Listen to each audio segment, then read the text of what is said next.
If you found this video tonight, it's not by accident. Maybe you've been trying to fall asleep, but your thoughts won't quiet down. Maybe you were just scrolling, looking for anything that would make you feel a little less alone. You might not know it yet, but this moment was arranged for you. God saw how the silence of your room began to echo inside your heart, and He wanted to meet you right here, in that quiet place between exhaustion and hope. Take a deep breath for a moment. Feel the air fill your lungs, then release it slowly. That breath itself is proof of life still flowing through you, proof that you are being held. The world may feel distant, but heaven is near. You didn't stumble into this space. You were led here. God has a way of weaving gentle interruptions into our nights, tiny invitations that whisper, "Come, rest in my presence for a while." This is one of those invitations.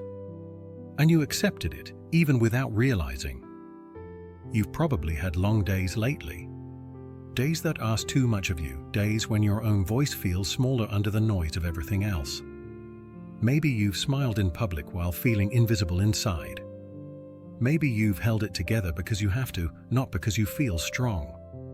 And now that it's night, when no one is watching, the weight you've been carrying finally asks to be acknowledged. It's okay to feel tired. It's okay to feel lonely. It's okay to admit that you don't always know what to do with the silence. God isn't disappointed in your fatigue, He's moved by it. He knows how hard it is to walk through days without companionship, to go home to rooms that wait quietly for you, to eat meals where the only conversation is your own heartbeat. He knows and He understands. The Bible says in Psalm 139, "Where can I go from your spirit? Where can I flee from your presence? If I make my bed in the depths, you are there." Those words mean that even in the deepest quiet, you are not abandoned. The presence of God doesn't need light or music or noise to exist. It fills every unseen space, including the one you are in right now. Look around your room. Maybe it's dimly lit by a lamp, maybe it's wrapped completely in shadow. Every corner you see is already filled with His presence. The same God who painted the stars also paints this silence with peace. The same God who shaped galaxies listens to the small prayers you whisper under your breath. You might not always feel Him, but He's here. He was here when you locked the door, when you made tea, when you sat down to rest. He's been with you through the long seasons of uncertainty and through the small victories that no one else noticed. You've never taken a single breath that He didn't witness with love. Tonight, you don't have to pray with perfect words. You don't have to explain your story. You don't have to prove your faith. You just have to rest. God already knows the thoughts behind your sighs. He knows the reasons you stay up too late, and He knows the ache behind your smile. He knows because He's been beside you every moment, waiting for you to notice Him again. If you could see what He sees, you would realize that your life, even in solitude, is surrounded by invisible care. Angels have walked through your hallway. Mercy has stood watch at your window. Peace has been trying to reach you for longer than you think. Maybe you've felt forgotten. You watch people share their lives and laughter while you whisper prayers into quiet spaces. But none of that goes unheard. The same God who noticed the widow dropping her 2 small coins into the temple offering notices you. He sees every small act of courage, every attempt to keep believing when no one is cheering you on. He records them as love. And because He sees, He provides. Sometimes His comfort comes through people, and sometimes, like now, it comes through stillness. It comes through words that remind you to breathe, through a gentle voice saying, "You matter, even here." So tonight, let yourself unclench. Let your shoulders drop. Let your body know that it's allowed to stop fighting a day. You have permission to rest, not as an escape, but as an act of faith. Rest says, "I trust you, God, to keep watch while I sleep." Psalm 4 verse 8 says, "In peace I will lie down and sleep, for you alone, Lord, make me dwell in safety." That's a promise you can take literally. Safety doesn't depend on locks or alarms. It depends on His covering. You are dwelling tonight under divine safety, not because of where you live, but because of who lives within you. Maybe you wonder if you're strong enough to keep walking alone. But strength isn't proven by how much noise you can make, it's proven by how quietly you can keep trusting. You've been doing that, trusting quietly, surviving silently. God has seen it all, and He calls it beautiful. You don't have to rush this moment. There's nowhere else you need to be. The world can wait. Heaven isn't asking for action, it's offering affection. Right now, you can let the soft rhythm of your breathing remind you that you are alive on purpose. Every inhale is God's reassurance, I am still with you. Every exhale is His invitation, let go. Let go of what hurt you. Let go of what you can't fix. Let go of the thought that no one cares. Because someone does. And He's not far. He's sitting right where you are, unseen but undeniable, steady and kind. When you live alone, it's easy to think that no one would notice if you disappeared. But that's never true. Heaven would notice. Creation itself would notice. The God who designed your voice and laughter would notice. You are known completely, and you are wanted deeply. So as you lie here, let gratitude rise quietly. Thank Him for the bed that holds you, for the roof that shelters you, for the simple grace of being able to rest. Thank Him for staying when others left, for speaking when the world grew silent, for loving you exactly as you are. This night isn't a void to survive. It's a sacred space to receive. You're not alone in this darkness, you're accompanied by presence. You can feel it in a stillness, the way your thoughts begin to slow, the way peace starts to settle where worry used to live. God doesn't need words to understand you. He only needs your willingness to be still. So be still. Don't rush to end this moment. Let it linger. Let the silence become friendship again, not fear. Because the silence isn't empty, it's full of Him.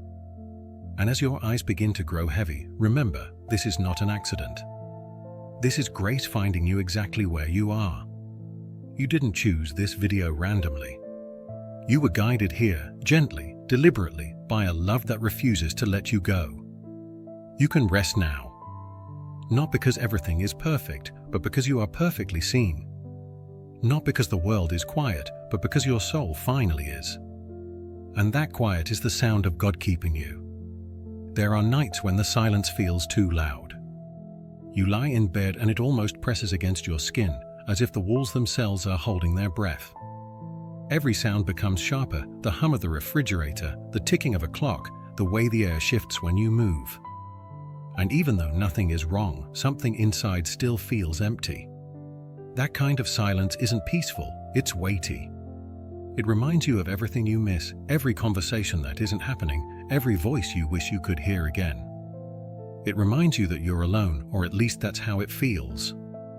But what if that silence isn't the absence of something, but the presence of someone? When the noise of the world fades away, that's when God speaks most clearly. The trouble is, His voice doesn't always sound like words. Sometimes it feels like warmth spreading through your chest, or a single memory that brings comfort out of nowhere. Sometimes it's the stillness itself, the quiet reminder that peace doesn't need sound to exist. The Bible tells us in 1 Kings 19 that Elijah once hid in a cave, exhausted and afraid. He wanted to give up. He had seen the fire fall from heaven, but now he just wanted to disappear. And when God came to meet him, He didn't come in the wind that tore through the mountains, or in the earthquake that shook the ground, or in the fire that blazed after.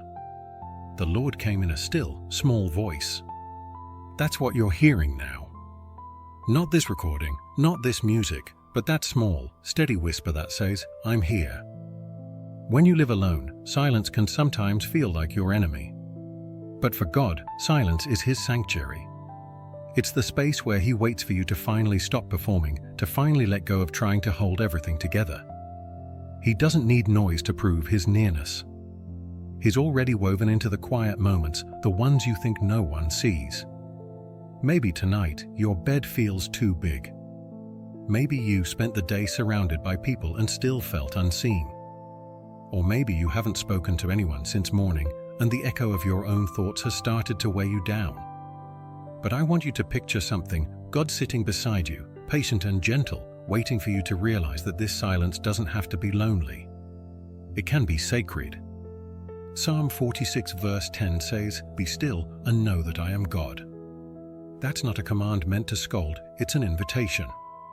It means, stop running. Stop fearing. Stop doubting that I am with you. Stillness isn't punishment, it's permission to rest, to stop striving, to stop explaining yourself. You don't need to prove that you're okay. You don't need to keep pretending that independence feels good every day. You can admit that sometimes it feels hollow, that sometimes strength gets lonely too. And that honesty is what opens the door for God's comfort to come in. Because the truth is, He never needed perfection from you, He just wanted presence. Yours.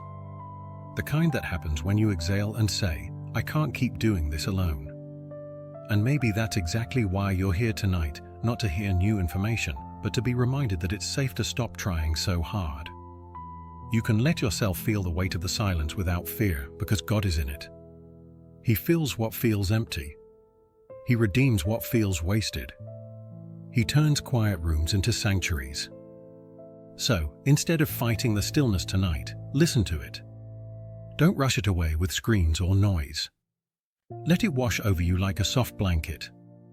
Every second that passes without distraction is an opportunity to notice Him again.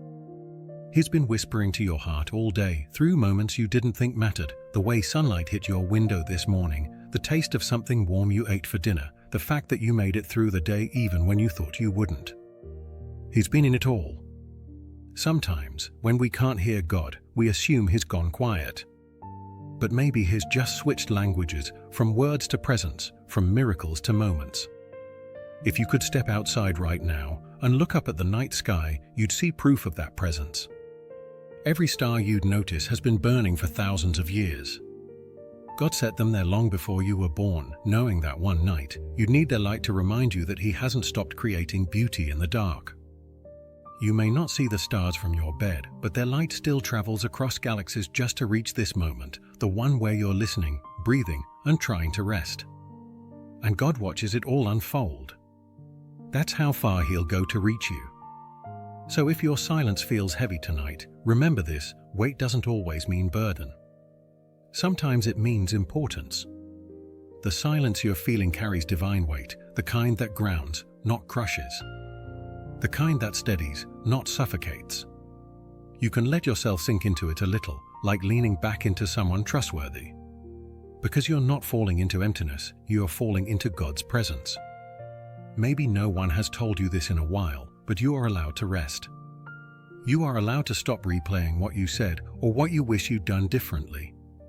You are allowed to stop worrying about what tomorrow might bring. The God who stands outside of time already holds tomorrow. You don't need to. He's watching over you now, not like a distant guardian, but like a loving father who knows when his child is too tired to pray. He doesn't need eloquence, He responds to surrender. Just whisper something simple, even if it's quiet. Maybe something like, "Be with me, God." That's enough. That's always enough. Because the moment you speak His name, the atmosphere changes. The room feels a little lighter, your chest loosens, your thoughts slow down. That's not imagination, that's presence. And it's been here all along. In this moment, you are surrounded by peace, not because everything around you changed, but because you finally slowed down enough to notice it. So let that peace begin to flow through you. Picture it like a soft stream moving through every tense part of your body, easing every muscle, calming every thought. It doesn't rush. It doesn't demand. It simply flows. And while it does, remember this: silence isn't proof of absence. It's the sound of God breathing near you. You don't need to fill it. You just need to listen. Because somewhere in that stillness, He's saying your name. Gently, tenderly, reminding you that you're safe, that you're seen, and that this night is already held in His hands. And as you begin to drift closer to rest, know that the silence will not swallow you. It will hold you. It will cradle you until peace becomes your pillow and grace becomes your blanket. You don't need to reach the end of this prayer to find peace. It's already here, waiting for you to recognize it. Just breathe. Just rest. Let the silence stay.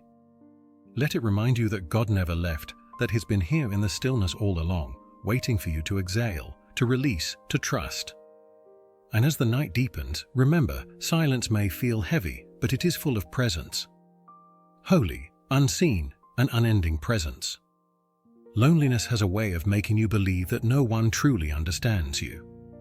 It whispers that your pain is unique, that no one has felt this specific kind of emptiness. It convinces you that your prayers hit the ceiling and disappear into the air. But tonight, I want you to hear this truth. God understands your loneliness more deeply than you think. You might imagine Him as distant, high above, surrounded by angels and endless worship, untouched by what you feel. But that's not the God who came to us through Jesus. The God who walks with you tonight is the one who once walked alone on dusty roads, misunderstood, rejected, and often completely unseen. Think about it, Jesus had crowds around Him most of the time, but even surrounded by people, He often felt alone. They wanted His miracles, His healing, His wisdom, but few stayed for His heart. He knew what it was to pour Himself out and not be understood. He knew what it was to love people who walked away. He knew the sting of isolation, the ache of friendship lost, the silence that follows betrayal. In the Garden of Gethsemane, the night before His crucifixion, Jesus asked His closest friends to stay awake with Him. Just stay awake. Just be near. But they fell asleep. One by one, as He prayed in anguish, His companions drifted away.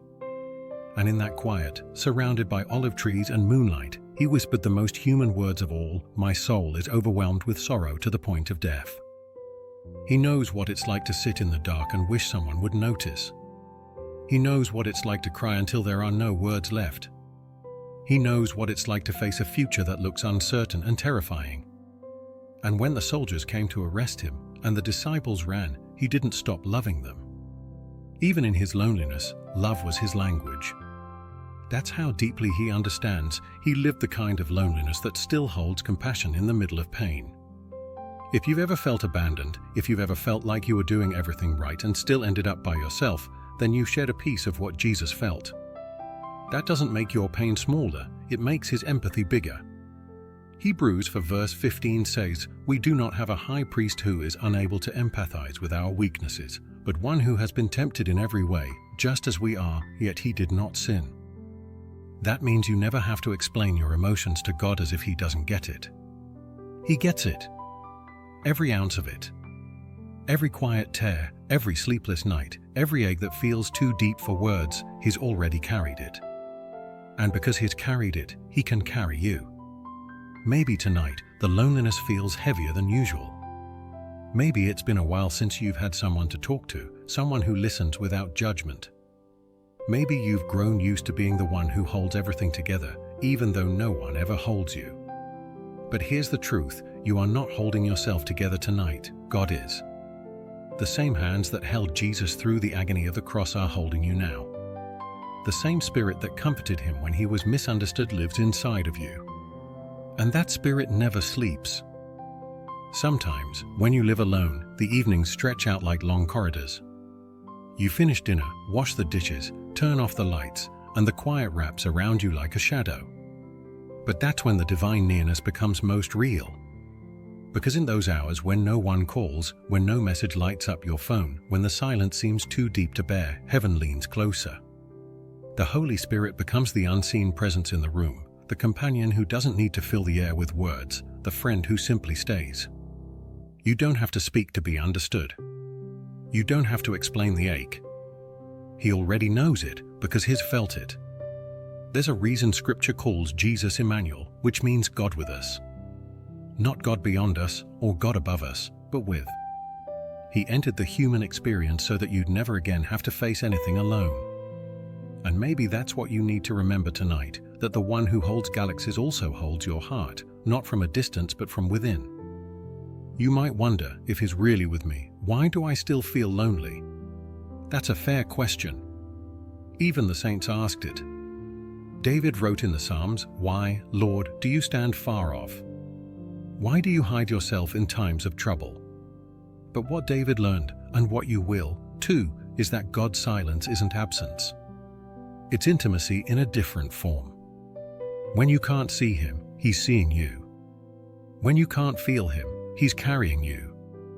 When you don't hear him, he's listening.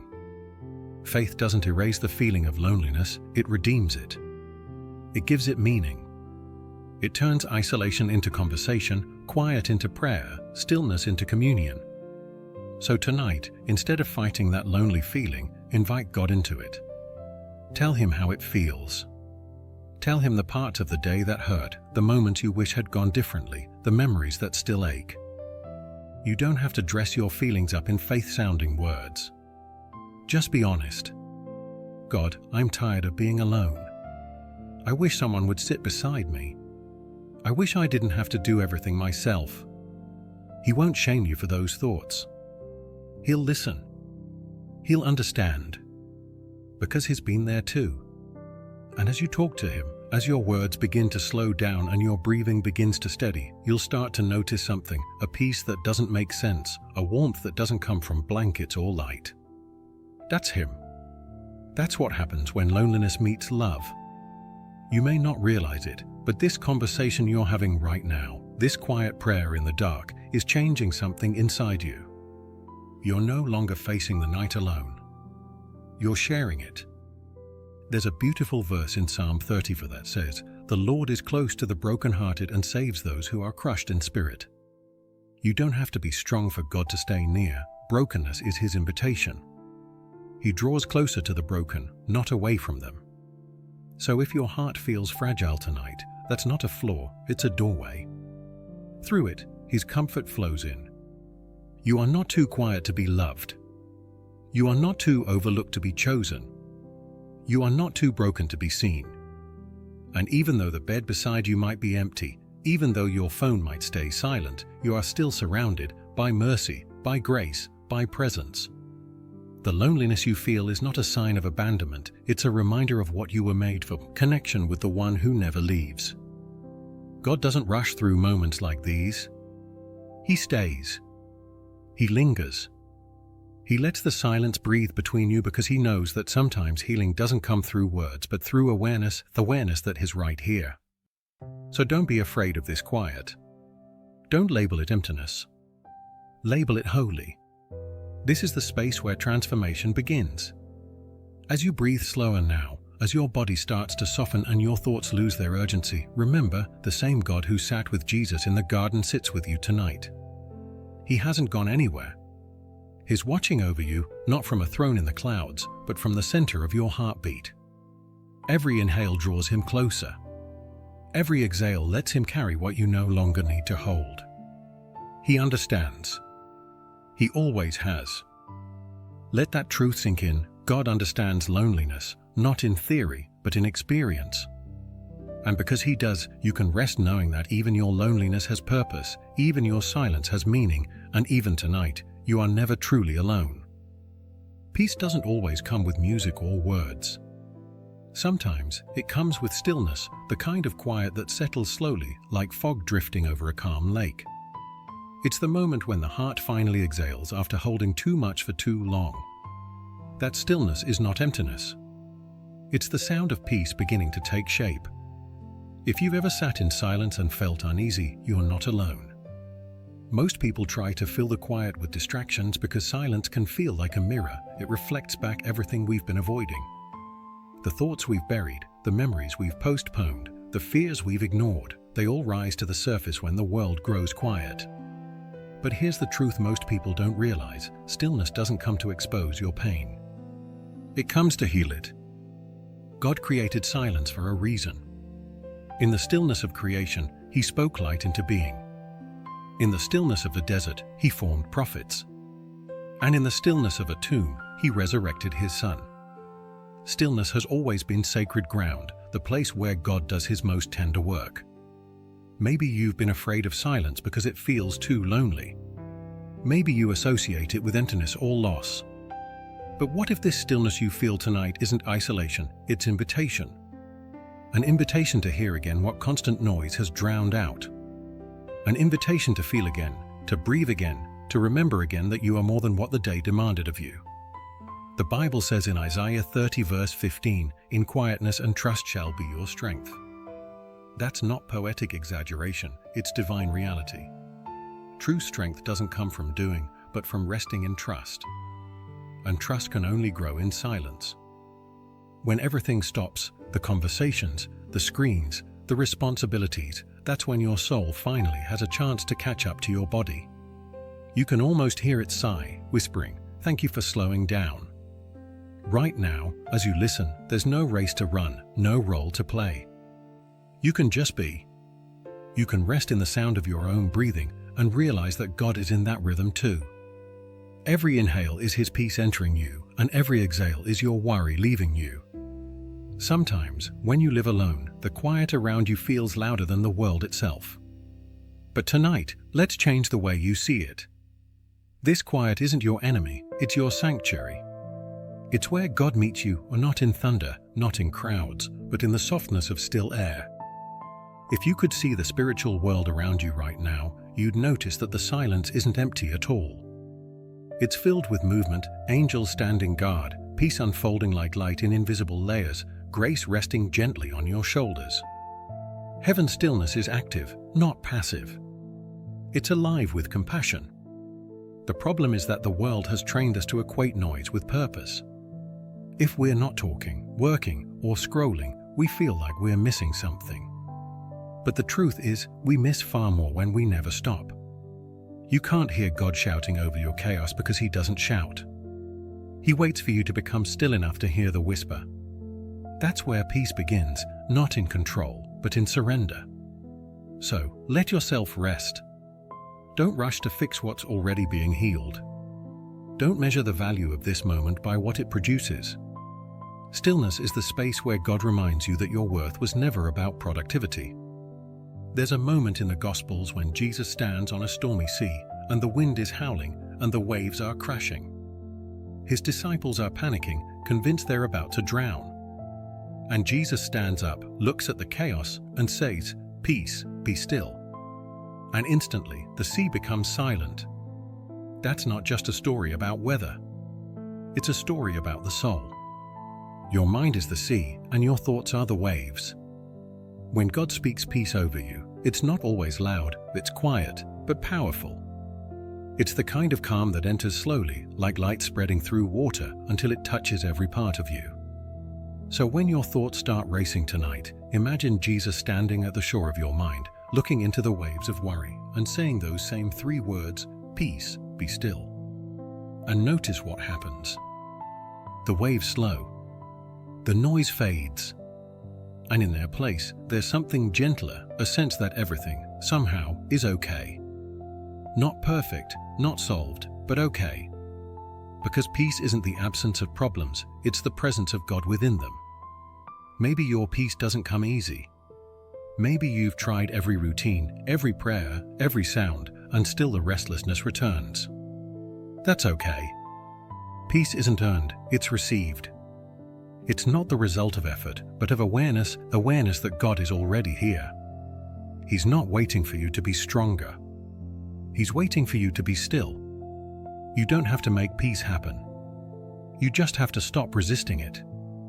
Let the stillness come. Let it sit beside you. Let it be your teacher for a while. Stillness will show you what truly matters. It will remind you that you are not your to-do list, not your mistakes, not your loneliness. You are a soul in the hands of a gentle creator who delights in your existence.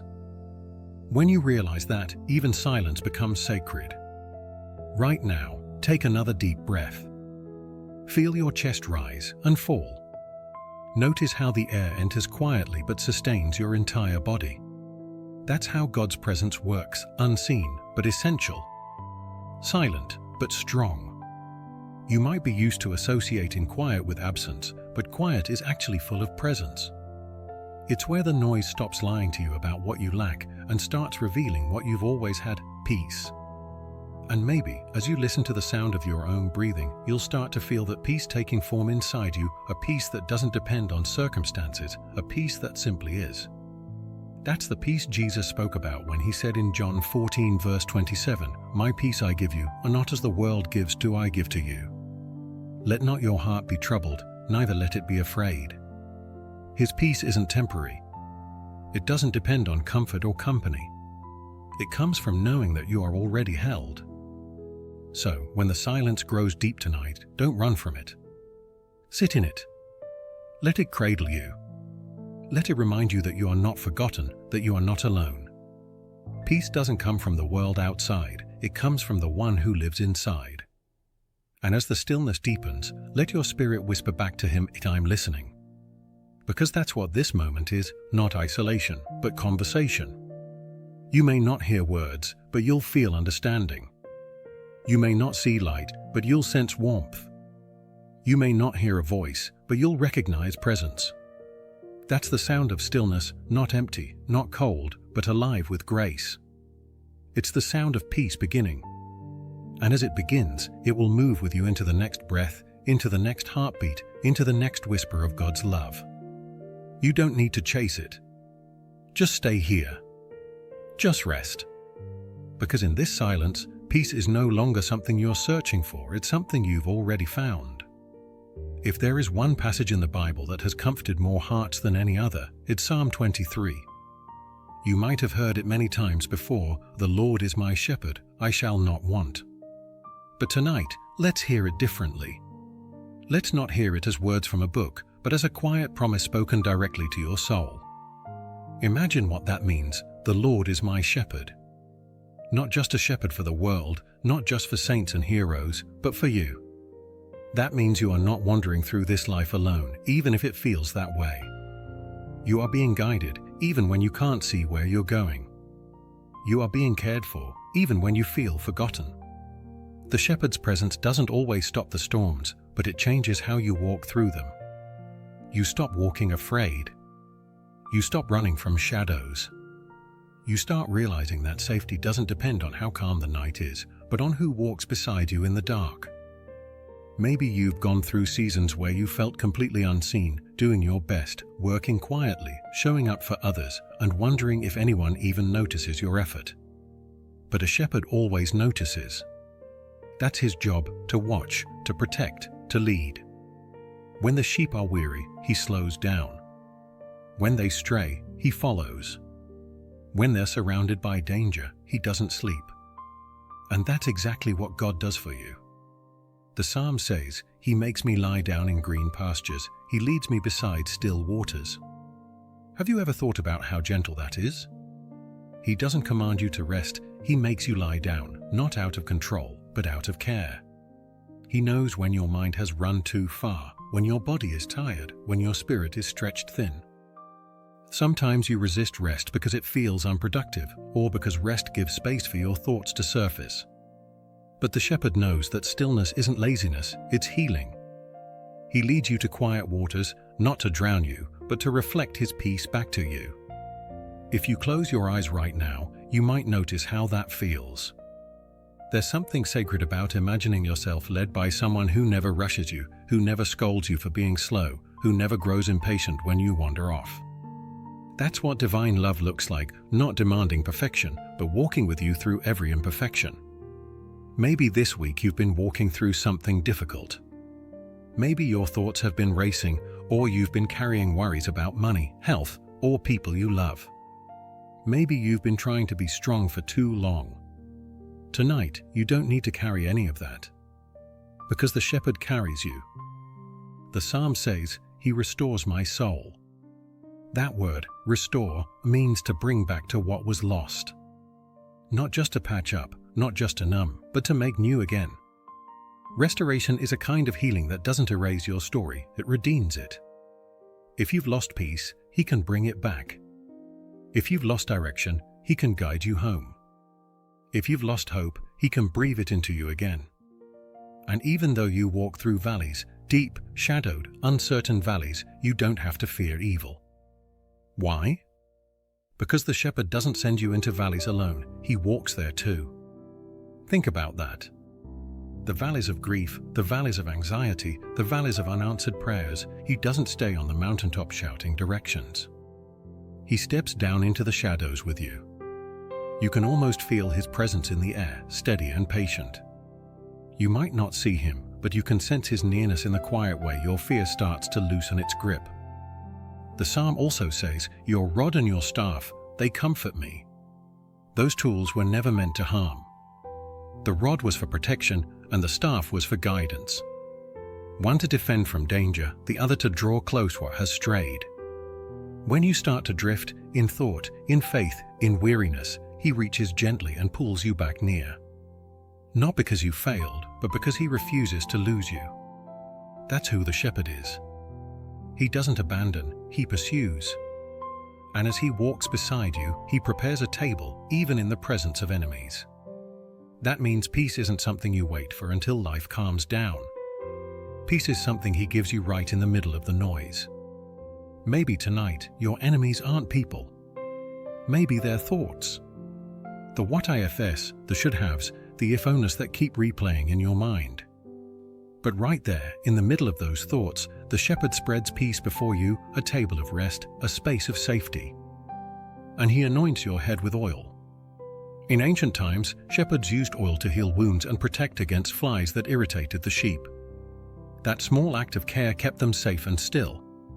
Tonight, imagine God doing the same, gently anointing your tired thoughts with peace, soothing every anxious corner of your mind, protecting you from the noise that tries to steal your rest. Then the psalm ends with this, "Surely goodness and mercy shall follow me all the days of my life." That word follow doesn't mean trailing behind. In Hebrew, it means to pursue, to chase after with purpose. That means goodness and mercy aren't just lingering, they're running after you. Even when you walk away, even when you doubt, even when you forget, they find you again. And maybe that's what's happening right now, mercy caught up to you. Maybe that's why you pressed play tonight, why you're here listening. It's not random, it's pursuit. You didn't go looking for peace, peace came looking for you. The shepherd has always been following your footsteps, not to judge you, but to remind you that you were never outside his reach. He doesn't walk ahead to make you chase him. He walks beside you, matching your pace, patient with your process. When you stop, he stops. When you cry, he waits. When you fall, he lifts. That's the shepherd who stays. Even when everyone else has moved on, even when the world gets busy, even when you felt left behind, he stays. Not out of obligation, but out of love. So, as you lie in bed tonight, let that truth settle in your chest. You are not lost.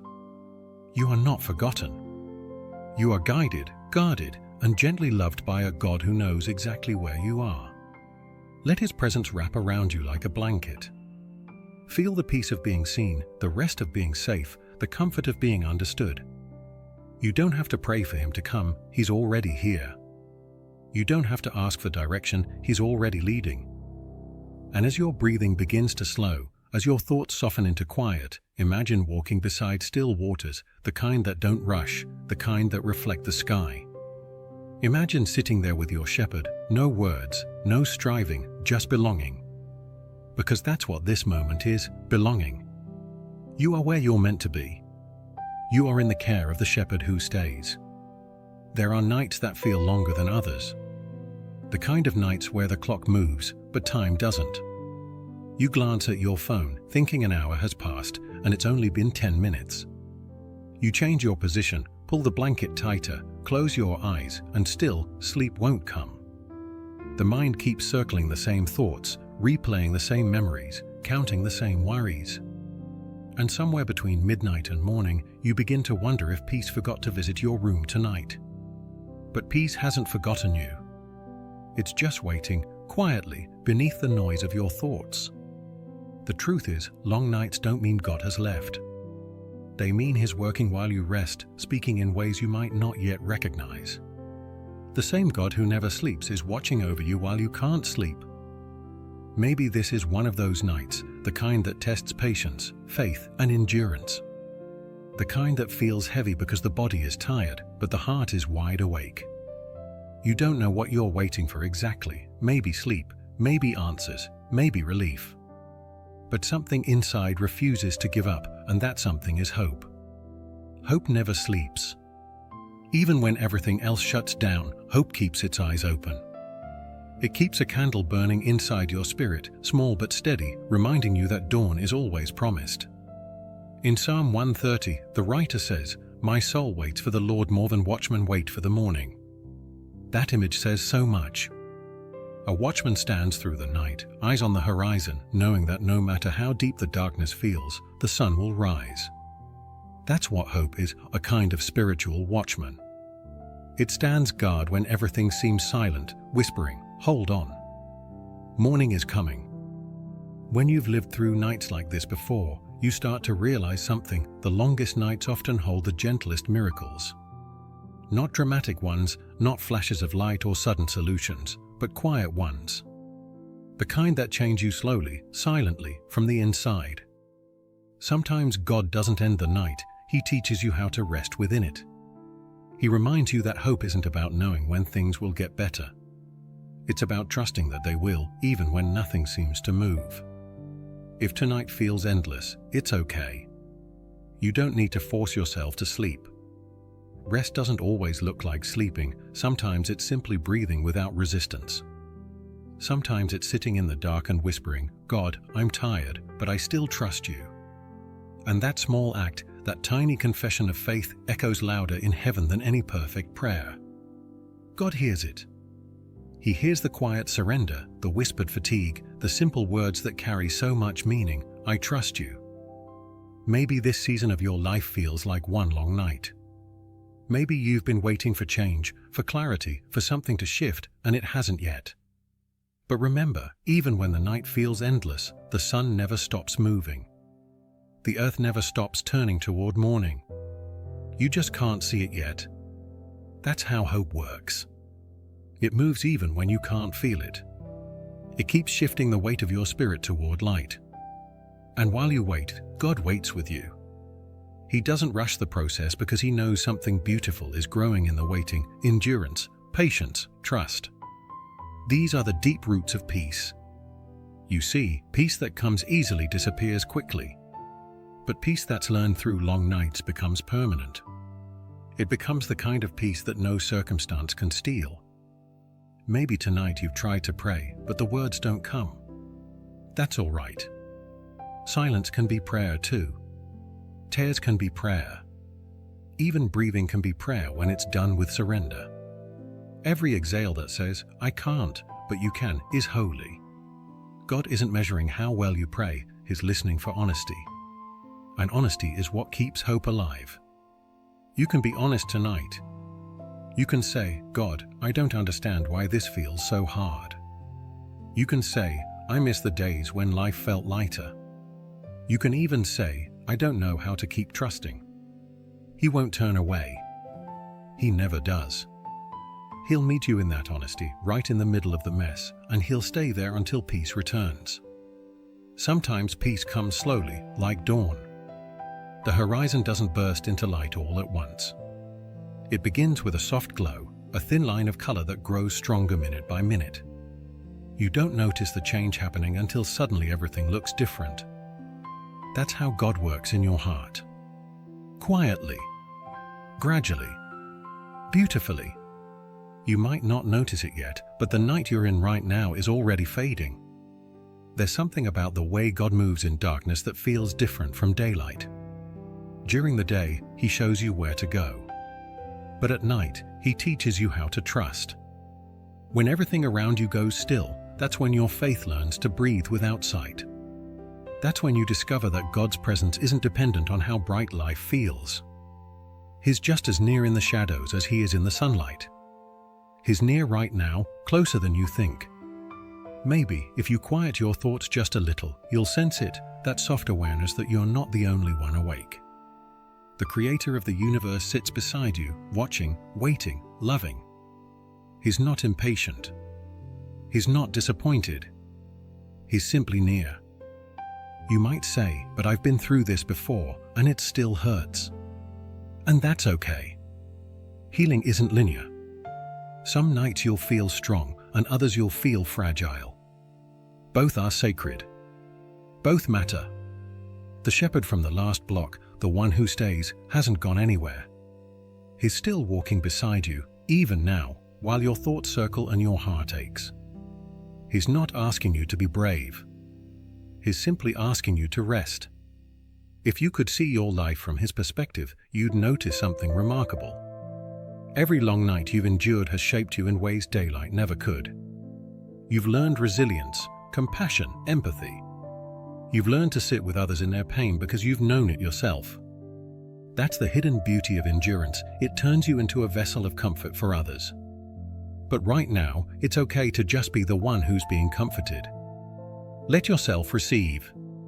Let yourself stop pretending that you're fine when you're not. You don't need to prove anything tonight. You don't need to be stronger. You just need to breathe. Hope is doing the rest. Hope is holding your heart when you can't hold it yourself. Hope is reminding heaven of your name. Hope is standing in the corner of your room, quietly whispering, "Don't give up. Morning is coming. And morning will come." It always does. It always has. No night lasts forever. Even if you can't see the light yet, it's already on its way. Even if your heart feels weary, it's still beating, and that rhythm is proof that life and grace are still in motion.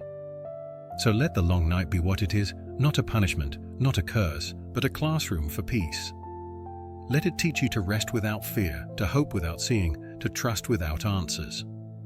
And when the morning light finally arrives, you'll realize something profound. You weren't waiting alone. God was waiting with you. He waited through every restless hour, every anxious thought, every quiet tear. And when dawn touched the world again, he smiled, not because the night was over, but because you made it through. That's the beauty of faith. It doesn't make nights shorter, but it gives them meaning. It transforms what feels endless into something eternal, a reminder that no darkness lasts forever when God's presence is near. So rest easy tonight. Let your heart loosen its grip on the hours. Let your breathing match the slow rhythm of trust. Let the shepherd guide you into sleep. Because even if this night feels endless, hope is still awake, keeping watch until you can finally close your eyes. There's a quiet ache that comes from feeling unseen. You do the right things, you show up, you keep trying, and yet it feels like no one notices. The world moves fast, people forget easily, and your effort sometimes disappears into silence. But just because the world doesn't see doesn't mean heaven doesn't. You are not invisible to heaven. Every act of kindness, every silent endurance, every tear that falls without anyone to catch it, heaven sees them all. Nothing in your life goes unnoticed by God. The Bible says in Matthew 6 verse 4, "Your Father who sees in secret will reward you." That means the moments that seem invisible are the ones God treasures most. He sees when you choose peace instead of bitterness. He sees when you forgive quietly without ever getting an apology. He sees when you keep giving love even when you receive none in return. He sees you. And not just what you do, he sees you. The person behind the responsibilities, behind the smile, behind the silence. Sometimes it feels like the world only values what can be posted, measured, or praised. But God's gaze goes deeper than visibility. He looks at the things no one claps for: your patience, your restraint, your willingness to try again after disappointment. If you've ever wondered whether your prayers make a difference, or whether your love matters, or whether your life has meaning in the grand scheme of things, let this moment remind you every breath you take carries eternal significance.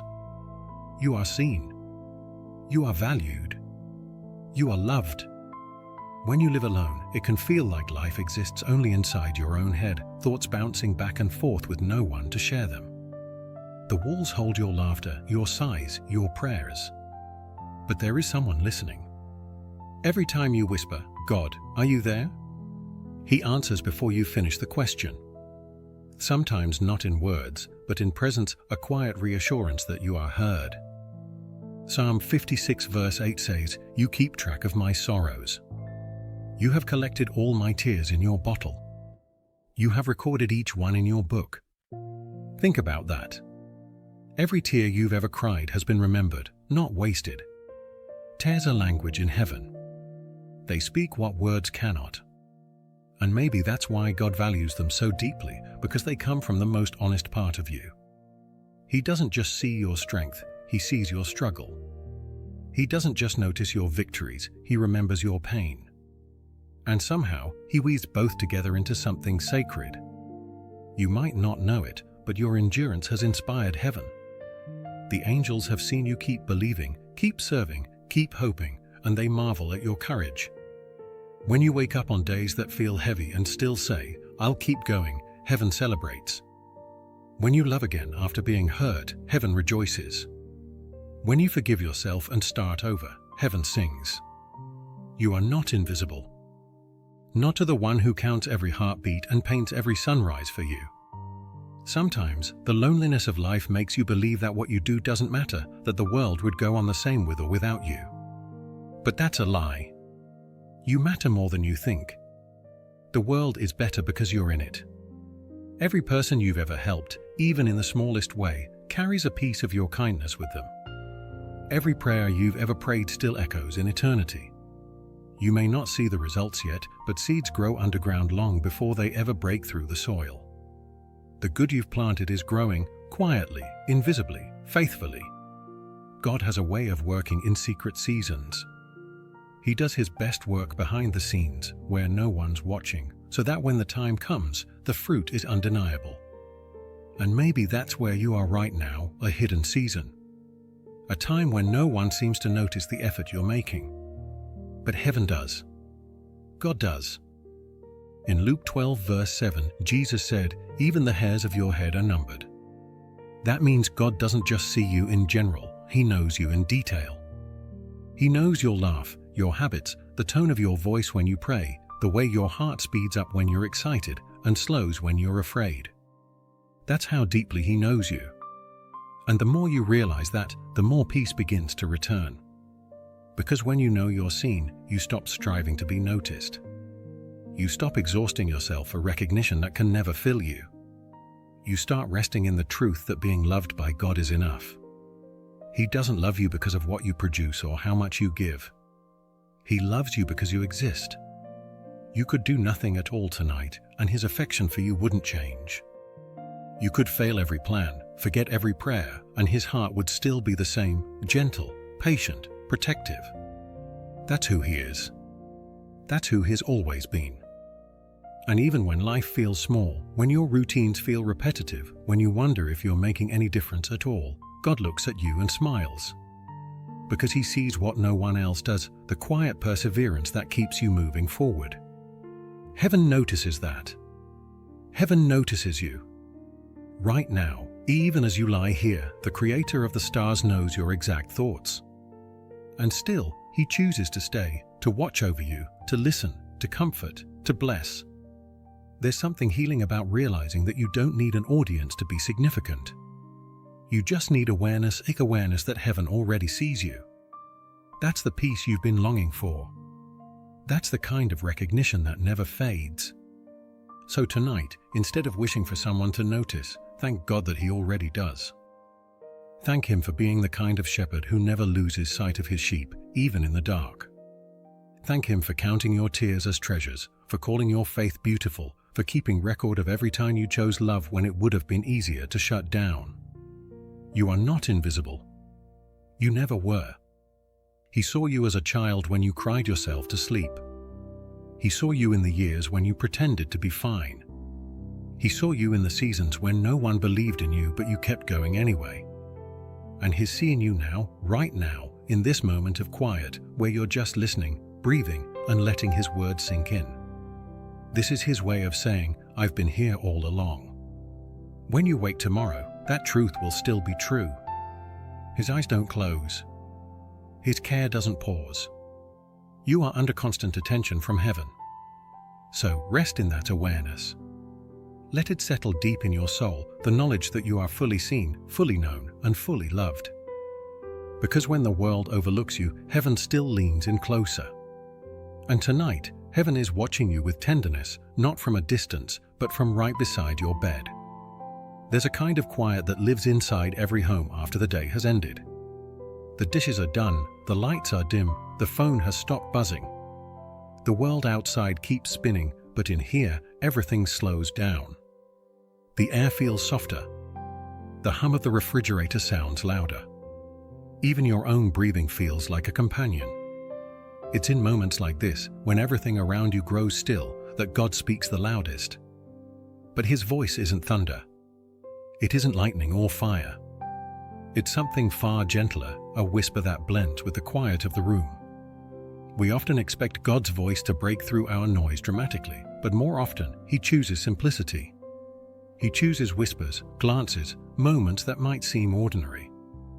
That's how he spoke to Elijah in the still small voice, and that's how he still speaks now, softly enough that you have to slow down to notice. When you live alone, the quiet can sometimes feel empty, but what if it's not? What if every small sound around you, the ticking clock, the creak of the floor, the rustle of fabric, is part of a sacred orchestra reminding you that you are not as alone as you think? God's presence fills every corner of this space. When you wake in the middle of the night, he's there. When you sit on the edge of the bed with your hands folded, not knowing what to pray, he's there. When you whisper, "Thank you for today," even though it was hard, he leans closer to listen. His voice doesn't always arrive in words. Sometimes it feels like warmth in your chest, or a sudden memory that makes you smile, or the urge to breathe deeply after holding tension for too long. That's God. He's not far, he's personal. If you listen carefully, you'll realize he's been speaking to you all day, through the light that came through your window this morning, through the kindness of a stranger, through a song that appeared at just the right time. We often look for divine messages in grand events, but God delights in subtlety. He hides peace in small details, just waiting for you to notice. Maybe tonight, his voice sounds like this stillness wrapping gently around you. Maybe it sounds like the soft rhythm of your breath, steady, patient, alive. Or maybe it feels like that quiet reassurance inside you, that gentle thought that says you're doing better than you think. Because that's the kind of thing he would say. God doesn't use guilt to guide, he uses grace. His voice never shames, it soothes. It doesn't rush you, it rests with you. You might not hear him audibly, but you'll recognize him by how his presence makes you feel calmer, safer, known. That's how you know it's him. His voice doesn't compete with your thoughts, it invites them to slow down. It doesn't overpower, it harmonizes. It's patient, steady, unchanging. There's a verse in Isaiah 30 verse 21 that says, "Your ears will hear a voice behind you saying, 'This is the way, walk in it.'" That's the kind of voice that fills your home when you pause long enough to notice it, not loud, but clear. Not demanding, but full of direction. It doesn't tell you to rush. It simply reminds you that you're not lost. Maybe you've spent a lot of time lately trying to figure out what's next, what to do, where to go, how to move forward. But tonight, God isn't asking you to move. He's asking you to rest. His voice doesn't say, "Go do." It says, "Be still and know." And that knowing, that awareness of his nearness, changes everything. You can feel it even now, can't you? That quiet awareness that the air in your room feels different, warmer somehow, filled with something sacred. That's not imagination. That's presence. God doesn't need to enter your home, he's been here all along. He was here when you opened your eyes this morning, when you sighed in frustration, when you smiled for no reason. He was here when you doubted, when you prayed, when you forgot to pray. And he'll still be here when you fall asleep. He doesn't come and go like visitors do. He abides. And that's what makes his voice so gentle. He doesn't have to shout to get your attention because he's already near. If your mind starts to wander tonight, that's okay. If you get lost in thoughts, don't fight them. Just gently return to awareness. Notice the sound of your breath, the softness of your blanket, the weight of this quiet moment. Every one of those details is holy. Because holiness isn't reserved for temples or churches, it lives in small rooms like this one, in people like you, in nights like these. You don't need to go somewhere else to hear God. You just need to slow down enough to recognize that he's already speaking. Maybe his voice comes as a reminder that you're safe. Or maybe it comes as conviction, gently encouraging you to forgive yourself. Or maybe it's comfort, whispering that he hasn't forgotten your prayers, even the ones you gave up repeating. Whatever his voice says tonight, it will sound like love because that's all he speaks. And love doesn't rush. Love lingers. So linger with him for a while. Sit in the quiet and let his presence unfold around you. Let your heart unclench. Let your breathing find its rhythm again. You don't have to force anything. You don't have to make anything happen. God is already speaking. Sometimes his message is as simple as this: I'm here. And maybe that's all you needed to hear tonight. Maybe you've been waiting for something profound, but what your soul really needed was something simple, the reminder that the same voice that created galaxies now whispers your name. That's how deeply he loves you. That's how intentionally he's present. He doesn't miss a single detail: the way your heart skips when you laugh, the way your eyes close when you finally feel peace, the way your spirit softens when you realize you don't have to carry everything alone. All of that is known to him. And when you finally close your eyes tonight, you'll know what peace really sounds like. It doesn't sound like silence, it sounds like love that refuses to leave. Because that's what his voice is: love, wrapped in stillness, echoing through your quiet room. So rest here for a while. Let every sound fade until only his presence remains. You don't need to search anymore. You don't need to ask where he is. You're already hearing him. The world teaches us that strength means control. It tells us to hold it together, to keep smiling, to never let anyone see us break. But what if real strength isn't about holding everything in place? What if it's about letting go, about allowing yourself to be soft again? Softness is not weakness. It's courage in its purest form. It's the courage to stay open even when life has given you reasons to close. It's the bravery of choosing tenderness when hardness would be easier. God never asked you to be unbreakable. He asked you to be honest. You were never meant to build walls so high that nothing could touch you. Because when nothing can touch you, not even love can get in. Vulnerability is the language of heaven. It's the place where strength and peace meet.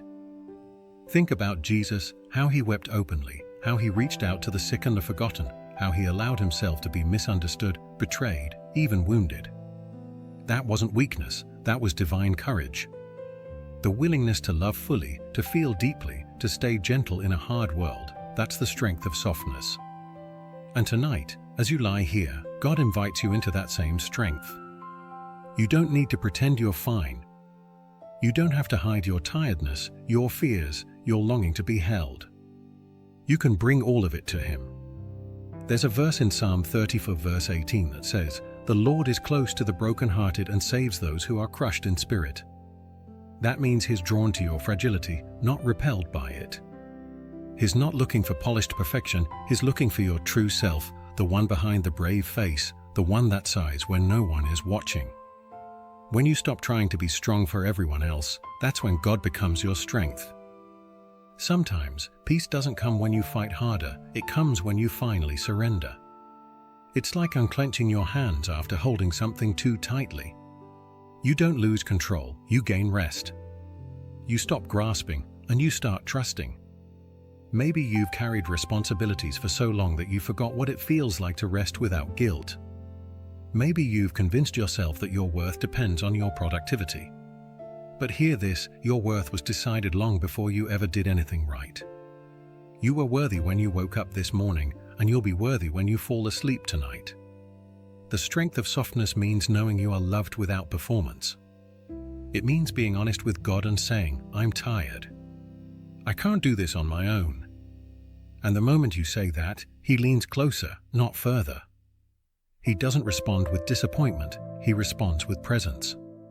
Because he never asked for perfection, only trust. Do you know what happens when you finally stop pretending? Peace enters. It doesn't rush in, it seeps in quietly, like water filling cracks in dry earth. It reaches the hidden places, the parts you didn't even know are still aching. And slowly, it begins to soften what's been hardened by fear. Peace grows in a soil of surrender. The same way rain softens the ground so new life can grow, surrender softens your heart so love can return. You don't have to earn that love. You just have to let it happen. If you've been through pain, real pain, you've probably built walls to protect yourself. Maybe they worked for a while. They kept you safe, but they also kept you isolated. Tonight, God isn't asking you to tear all those walls down at once.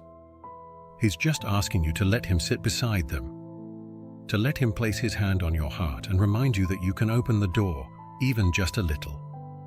Softness doesn't mean being defenseless. It means being open enough for love to find you again.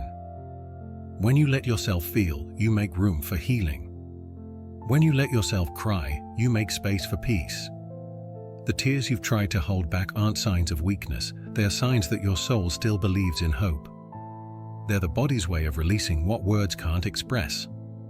You've probably been strong for too long, maybe for years. And that kind of strength, the kind that hides pain behind a smile, is exhausting. But tonight, you don't have to do that. Tonight, you get to be soft. You get to be human. You get to be exactly who you are without apology. You can tell God everything, even the things you think are too small or too messy. He's not afraid of your emotions. He's not overwhelmed by your story. He already knows it, and He loves you in it. You can tell Him, God, I'm scared of being alone. You can say, I miss being held. You can whisper, I don't know what's next, but I want to trust you. He will hear it all, and He will stay. Because His strength doesn't crush, it comforts. His power doesn't dominate, it defends. His presence doesn't demand, it dwells. When you allow yourself to be soft, you become aware of how carefully He carries you. You begin to feel the difference between surviving and being sustained. Surviving is exhausting, being sustained is peaceful. And peace doesn't mean your life suddenly becomes easy. It means your heart finds rest even when the world doesn't. That's the strength of softness, the ability to remain tender in a world that tries to harden you. It's the ability to forgive again, to trust again, to hope again, even after disappointment. It's the quiet confidence that you can bend without breaking because God is your foundation. When you live from that place, you stop fearing vulnerability. You start seeing it for what it is, an open door where grace enters. Maybe you've been afraid to let someone in, even God, because being open feels unsafe. But remember, God never forces His way in. He waits for invitation. And the moment you say, come in, peace follows. You might not feel it all at once, but you'll notice it in small ways, in how your body begins to relax, in how your thoughts slow down, in how you feel a little lighter without knowing why. That's the presence of peace rebuilding what pain once tore apart. Softness gives God space to work. It's in your quiet surrender that He restores strength. It's in your openness that He plants courage. It's in your tears that He waters new beginnings. You are not weak for needing comfort.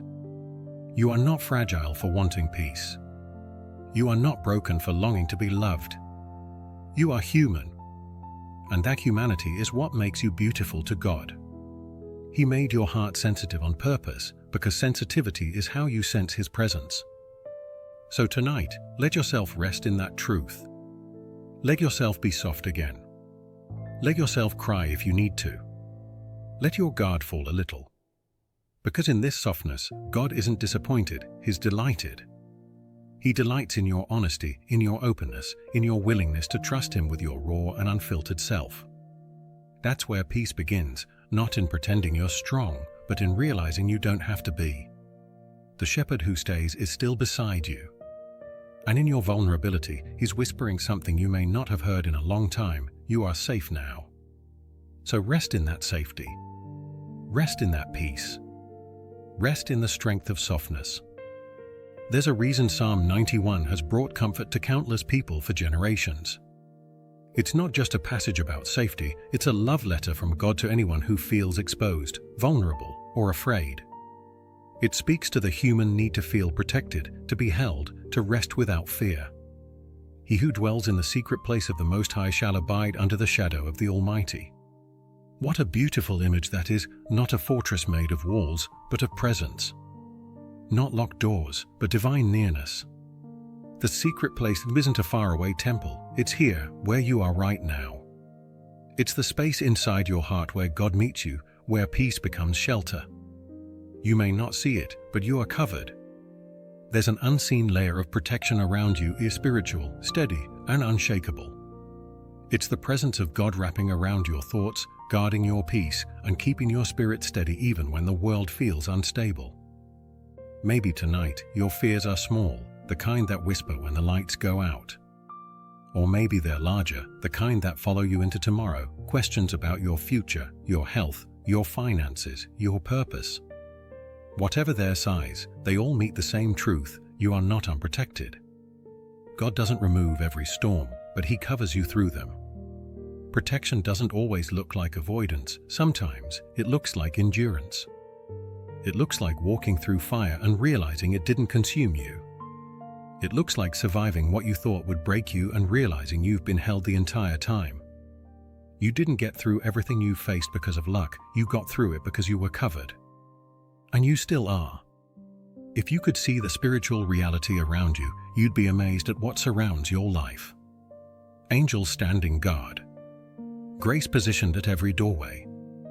Mercy stationed over your bed. God's presence filling the air like invisible light. Even when you feel alone, heaven is active.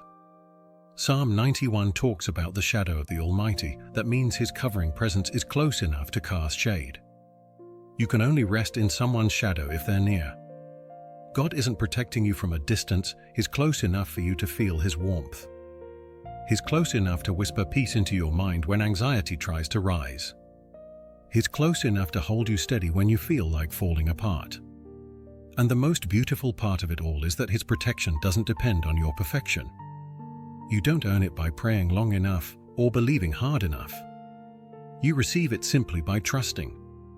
To dwell under His shadow means to stay, to settle in, to stop running. It means saying, God, I can't control everything, but I choose to rest in You. Maybe you've spent too much time feeling like you have to be your own protector, keeping everything safe, holding everything together, worrying for everyone you love. But you were never meant to carry that alone. You were meant to be covered. When you live under God's protection, it doesn't mean bad things never happen. It means nothing can touch you that doesn't pass through His hands first. Every challenge, every tear, every disappointment, He filters them through His love, turning even pain into purpose. That's what it means to be under His shadow. Think of how comforting that is. The God who spoke galaxies into motion watches over your sleep tonight. The one who calmed the storm with a single word guards your home. The one who called Lazarus out of the tomb is the same one calling your weary soul back to life right now. You are not unprotected, you are surrounded. And this covering isn't fragile, it doesn't crack under pressure. It's as constant as the sunrise, as sure as gravity, as faithful as grace. Psalm 91 also says that God will command His angels concerning you to guard you in all your ways. That means divine help moves where you move. When you drive, when you walk, when you rest, protection follows. Even when you make mistakes, mercy still shields you. Even when you drift away, grace still keeps watch. You don't have to be fearless to be safe. You just have to remember that fear doesn't define reality, faith does. Faith doesn't ignore danger, it remembers who's greater than it. And the one who is greater is here right now. Maybe you've gone through seasons where it felt like no one was watching out for you. Maybe you learned to be independent because you had to, because no one else showed up.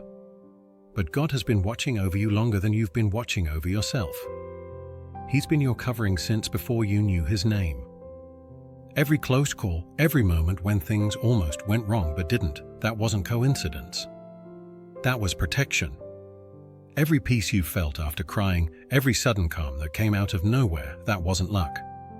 That was presence. Every good thing that found you when you weren't even looking for it, that was grace chasing you down. So tonight, you don't have to stay alert. You can rest. You can close your eyes knowing that nothing in this night is beyond His reach. God doesn't clock out when you fall asleep. He doesn't lose focus or grow tired. His presence is your night watch. While you rest, heaven works. While you breathe, angels guard. While you dream, grace surrounds. And when morning comes, you'll realize that what carried you through the night wasn't your strength, it was His covering. You are wrapped in something sacred. Even the things that try to harm you have failed to take away your peace, because peace doesn't live outside of you, it lives inside, where God abides. You don't need to keep fighting for security, you already have it. It's not made of walls, or plans, or people, it's made of presence. So tonight, as you settle deeper into the stillness, remember this truth: you are not out in the open, you are hidden in God. You are not exposed, you are embraced. And even if tomorrow brings uncertainty, His protection doesn't depend on circumstances, it depends on His character. He was faithful yesterday, He is faithful tonight, and He will still be faithful tomorrow. You can rest in that, because the one who watches over you never sleeps. So let your thoughts rest now. Let your heart loosen its grip on worry. Let your body sink into the softness of the bed. You don't need to stay awake to stay safe. You don't need to keep control to be covered. You are already held in hands that never fail. That's what Psalm 91 means, not a distant promise, but a present reality. You are under His shadow, covered in His peace, surrounded by His presence. And as you drift toward rest, that presence will stay steady, invisible, unshakable, watching over you through the night. There are nights when words just don't come easily. You try to pray, but everything feels tangled. Your thoughts run in circles, your emotions blur together, and silence seems heavier than sound. You start a sentence in your mind, but it fades before you can finish it. You try again, but the words feel small, like they are not enough to hold what's really inside. If that's where you are tonight, you're not alone. Even the psalmists, the writers of the prayers that fill Scripture, had nights like that. There were moments when they cried without words, when they sat in stillness and simply waited. One wrote, "Truly my soul waits in silence for God, from Him comes my salvation." Another said, "Be still and know that I am God." Those aren't instructions to perform, they're invitations to rest. Prayer doesn't always need words. Sometimes it's just presence. It's the quiet awareness that God is near. It's breathing in His peace and breathing out your worry. It's allowing your heart to speak what your voice cannot. You might think silence means distance, but in truth, silence is often the space where God speaks clearest. He doesn't need your perfect phrasing, He needs your honesty. When you can't find words, He listens to your breathing. When your thoughts feel too heavy to articulate, He reads the language of your heart. Romans 8 verse 26 says that even when we don't know what to pray, the Spirit intercedes for us, translating our sighs into sacred language. That means that every unspoken emotion, every tear, every pause has meaning in heaven. Nothing you feel tonight is wasted. Even this silence is holy. Sometimes prayer isn't about speaking at all, it's about being with God long enough to remember that you don't need to say much. Think of how a child falls asleep beside a parent, not talking, not explaining, just resting in presence. That's prayer too. Maybe tonight, your prayer sounds like a sigh. Maybe it looks like stillness. Maybe it's just sitting here, listening to this voice, and quietly thinking, "God, I'm here. Please stay with me." That's enough. God never measures the value of prayer by the volume of words. He measures it by sincerity. And sincerity lives in silence just as deeply as it lives in speech. If your mind is too tired to form sentences, let your heart whisper instead. Let it whisper through your breathing, through your tears, through the simple act of staying present in this moment. That's prayer, real, living prayer, the kind that doesn't rely on structure but on trust. There's something sacred about nights like these. When the noise of the day has faded and all that's left is the sound of your thoughts, you begin to notice how alive the quiet really is. The world outside might be still, but heaven is not. Heaven is listening.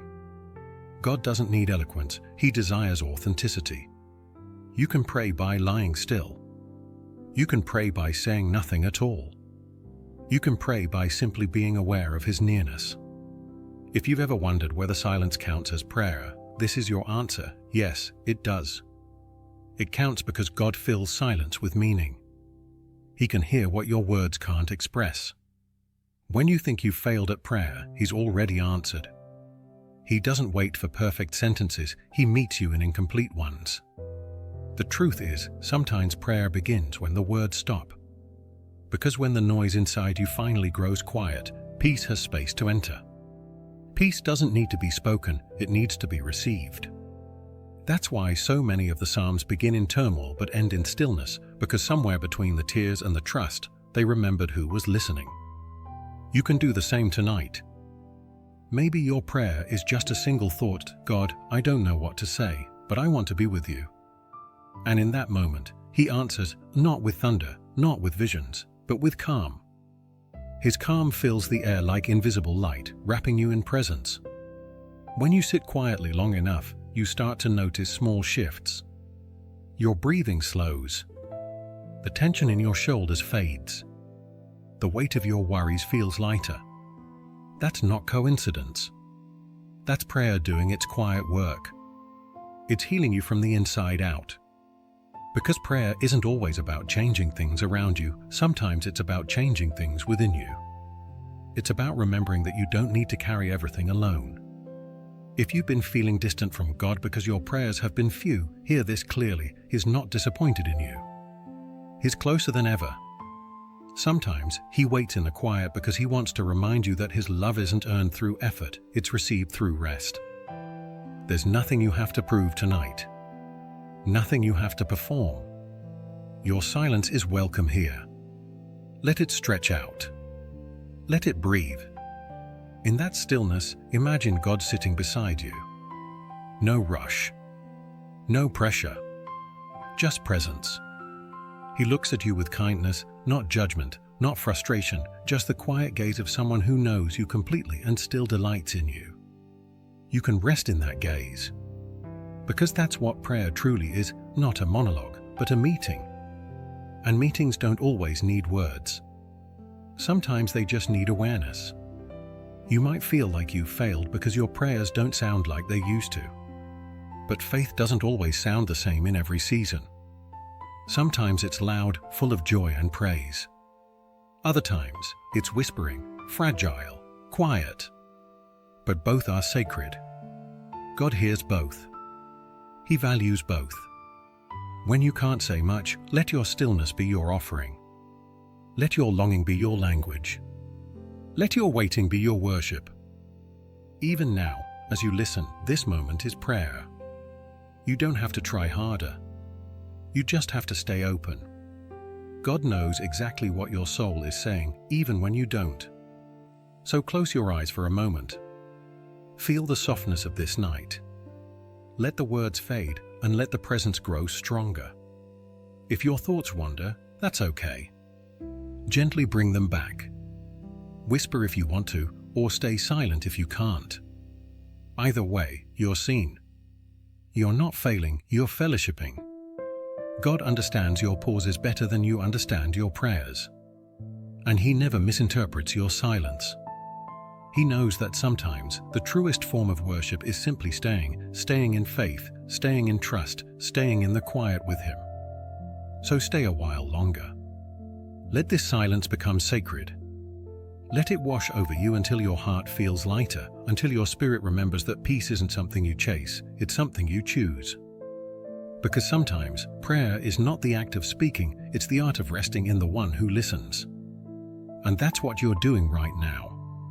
There's something about the middle of the night that makes everything feel more real. The noises fade, the lights dim, and suddenly it's just you and your thoughts. The day has gone quiet, but your mind hasn't yet followed. You can hear the hum of the air, the distant sounds outside, maybe even your own heartbeat. There's an intimacy in that silence, an awareness that life hasn't stopped, it simply slowed down enough for you to feel it. And in that stillness, God feels closer. You don't have to reach far for Him, He's already here. The stillness that surrounds you isn't emptiness, it's presence. It's the quiet space where heaven draws near. The middle of the night is sacred. It's when distractions are gone and everything unnecessary fades away. It's when your heart becomes more honest and your soul more open. During the day, faith is often loud, full of songs, conversations, and activity. But at night, faith becomes something else. It becomes listening. It becomes breathing.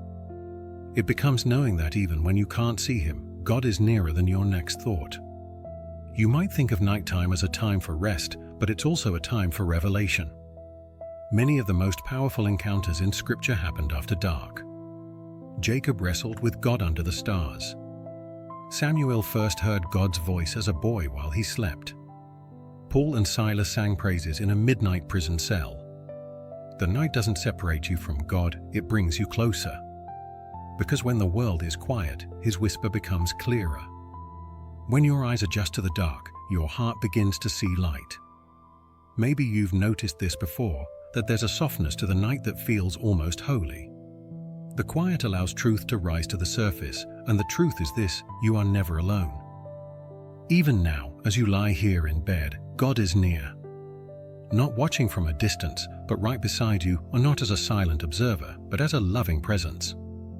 You don't have to fill the space with words or thoughts. Just feel it. Feel the nearness of peace. It's not something you need to imagine, it's something you need to remember.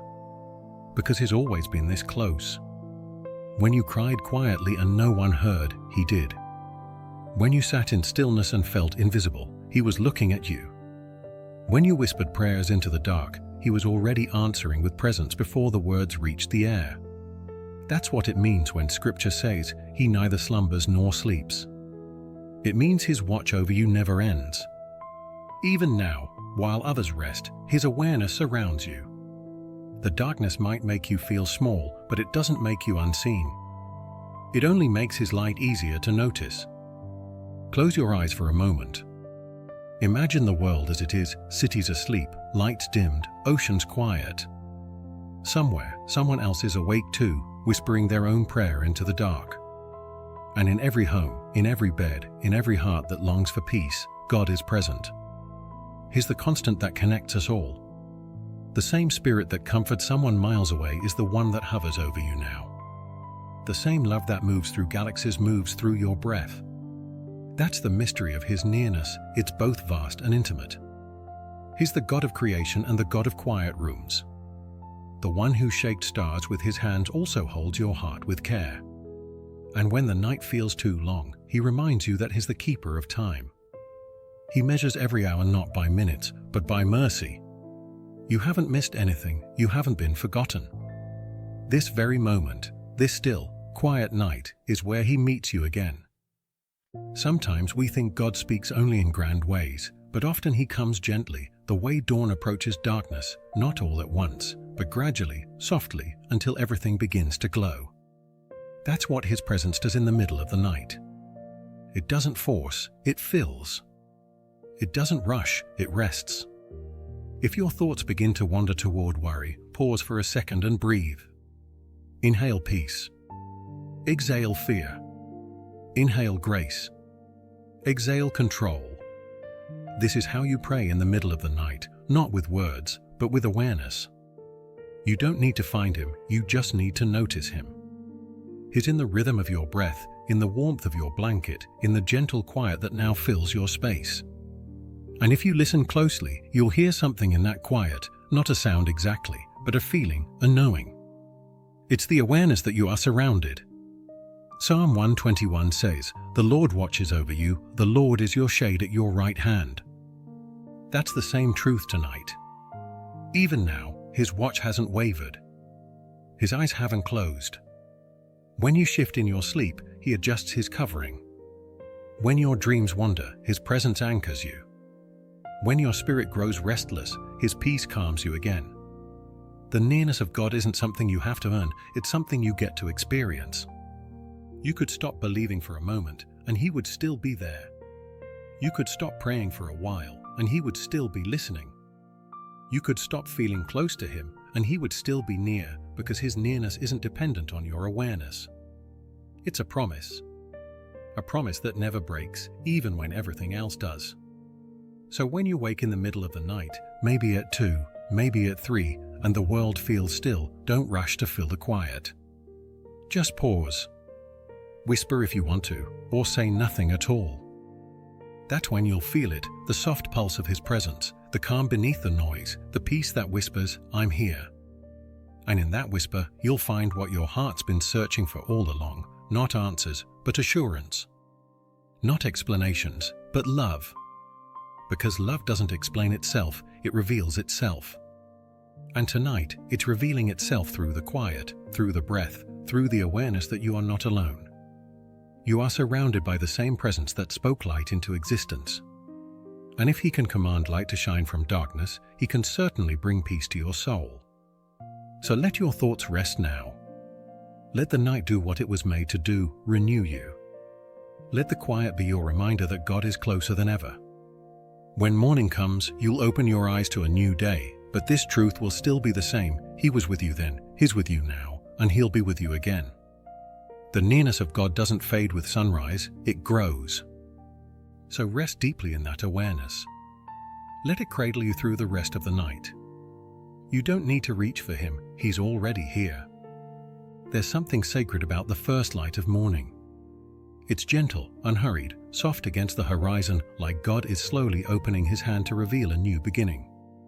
You can almost feel the world holding its breath, waiting for the sun to rise. The quiet of night starts to fade, and the room changes.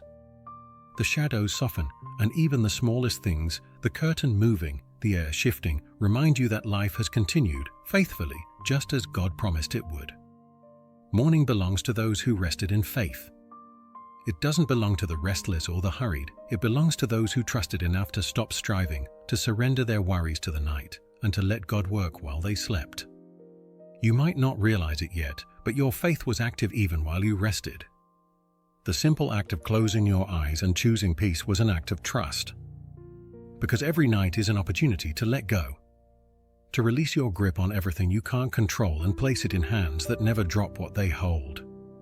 You didn't just sleep tonight, you surrendered.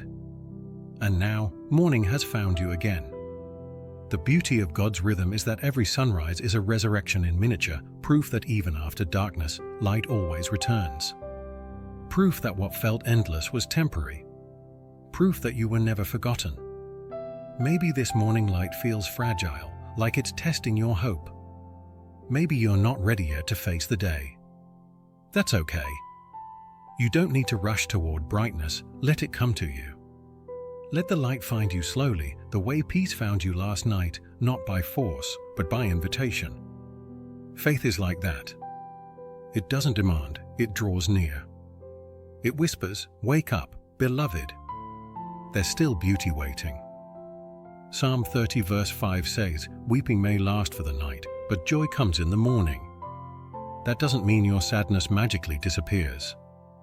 It means joy patiently waits for you, ready to rise the moment you make space for it. The night doesn't end when you wake up, it ends when your heart remembers the reason to hope. And this morning, that reason is alive again. You may not have all the answers yet. You may still carry uncertainty. But look how you made it through every anxious thought, every heavy breath, every lonely hour. You're still here. You're still standing. That's faith. Quiet, ordinary, but unstoppable. God never asked you to have perfect faith, He asked you to have a faithful heart. One that keeps believing even when it's tired. One that chooses to rest when it can't do anything else. Faith doesn't always look like mountains moving. Sometimes it looks like breathing through the night and waking up still willing to trust. That's the kind of faith that moves heaven, not loud declarations, but soft endurance. The world teaches that success belongs to those who never stop working, but heaven teaches something different. Heaven says, "Blessed are those who rest in trust, for they will rise renewed." When you rest in faith, your strength returns quietly. It's the kind of renewal that doesn't depend on caffeine or plans or perfection. It's the peace that comes from knowing you are safe in every season, that no matter what today brings, you're not facing it alone. You're not the same person who lay down last night. Somewhere between then and now, something in you healed. Maybe it was small, the release of tension in your chest, the softening of an old thought, the quiet forgiveness of something you'd been holding on to. That's what rest does. It restores what worry depletes. And that's why morning feels lighter. Because rest isn't just physical, it's spiritual. When you rest in faith, you align your heart with heaven's rhythm. You learn to live by grace instead of striving, by peace instead of pressure. God designed morning to remind you that endings aren't final. Every dawn is mercy written across the sky. The light you see now isn't just sunlight, it's a message. It's God saying, "See? I kept you through the night. I watched over you. I never left." Every sunrise is a sermon. Every new day is an answered prayer. And this morning, the sermon is simple. You are alive, you are loved, and you are covered. So take this new day slowly. Don't rush into noise. Let gratitude be the first sound you make. Whisper a simple thank you. Thank you for protection. Thank you for presence. Thank you for peace. Those three things, protection, presence, and peace, are the invisible pillars that carried you from darkness into light. And they'll carry you again today. There's something sacred about living with awareness of God's constancy, that what held you last night holds you this morning. Faith isn't a switch you turn on, it's a flame that keeps burning quietly, even when the winds of life blow hard. And now, as the world awakens, that flame inside you burns steady again. Maybe today will be ordinary, another set of routines, another list of things to do. But even in the ordinary, holiness lingers. Because when you start your day from rest, everything becomes worship. The way you breathe, the way you move, the way you smile at a stranger, it all becomes part of the song your life is singing back to God. And that song began in the stillness of the night. So don't underestimate this morning. Don't dismiss its quietness. Sometimes the most miraculous moments are the ones that arrive gently, unnoticed, with sunlight on your face. This is your reminder that the God who guarded you through darkness now goes before you in light. You don't have to know how everything will unfold, you just need to know who walks beside you. The same presence that filled your room last night now fills this moment, the kitchen, the car, the morning air. It's the same peace, carried forward. And when you step into today, you're not leaving that peace behind, you're carrying it within you. Because rest isn't something you wake up from, it's something you wake up into. This morning is proof that faith works quietly. While you slept, heaven moved. While you rested, peace rebuilt the parts of you that were weary. While you trusted, grace made its way into every corner of your soul. So now, even if the day ahead feels uncertain, know this, you've already made it through something harder, the night. And if you can make it through the night, you can make it through anything. You don't have to force courage today. It's already here. Every sunrise carries a silent message. What you release in faith returns in renewal. So breathe in this light. Let it remind you that you are living proof of God's faithfulness. You didn't earn this morning, you received it. It's a gift. And like all gifts from God, it comes wrapped in grace. Take it slowly. Let your first steps be peace, your first thoughts gratitude, your first action faith. Because morning belongs to those who rest in faith, and that's you. When the morning settles into light and the world begins to move again, it's easy to forget what peace feels like. The quiet that held you through the night begins to fade beneath the sound of life returning, the rhythm of footsteps, the hum of traffic, the rustle of routine. But peace doesn't disappear with daylight. It changes shape. It becomes something quieter, something that follows you in motion, not just in rest. The gentle work of God continues long after the night ends. It doesn't stop when you open your eyes, it moves with you into everything you touch. Every moment, every breath, every small decision becomes a canvas where His grace paints silently. The truth is, God doesn't only work in miracles, He works in moments. The miracles are rare, the moments are constant. And if you learn to see Him in both, life becomes holy in every direction. You don't need to be in church to experience His nearness. You don't need perfect conditions to hear His voice. You can find Him in the small details, in the kindness of a stranger, in the sound of laughter drifting through the day, in the sunlight reflecting on your table. That's the gentle work of God, quiet, unnoticed by most, but constant and real. It's easy to overlook because it's not loud. It doesn't demand attention. It moves like wind, subtle but powerful, shifting things you can't see. While you work, He's strengthening you. While you speak, He's guiding your words. While you face challenges, He's shaping your heart to endure them with grace. God's work in your life isn't always visible, but it's always active. Sometimes it's protection you'll never know you needed. Other times it's patience growing inside you slowly. Sometimes it's comfort hidden in a moment that would otherwise break you. That's how He builds resilience, gently, day by day, without fanfare. If you could see the tapestry of your life from heaven's view, you'd realize how many times grace intervened quietly. You'd see how often you were guided away from harm without even realizing it, how many times peace arrived just in time, how often strength appeared the moment before you wanted to give up. That's the gentle work of God, not only saving you from storms, but teaching you to stand through them. He doesn't just protect, He prepares. He doesn't just give answers, He grows wisdom.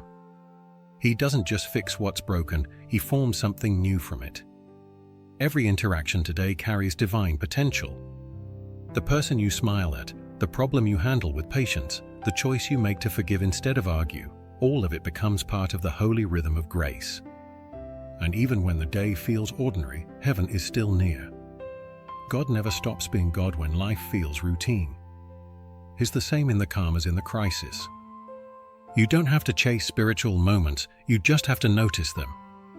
When your mind starts to race, pause for a moment and remember last night. Remember how peace filled your heart when you finally let go. That same peace is available now, even in motion. Carry it with you. It's not something fragile that breaks when the world gets loud, it's something strong enough to hold you when the noise rises. Peace doesn't depend on silence, it depends on awareness.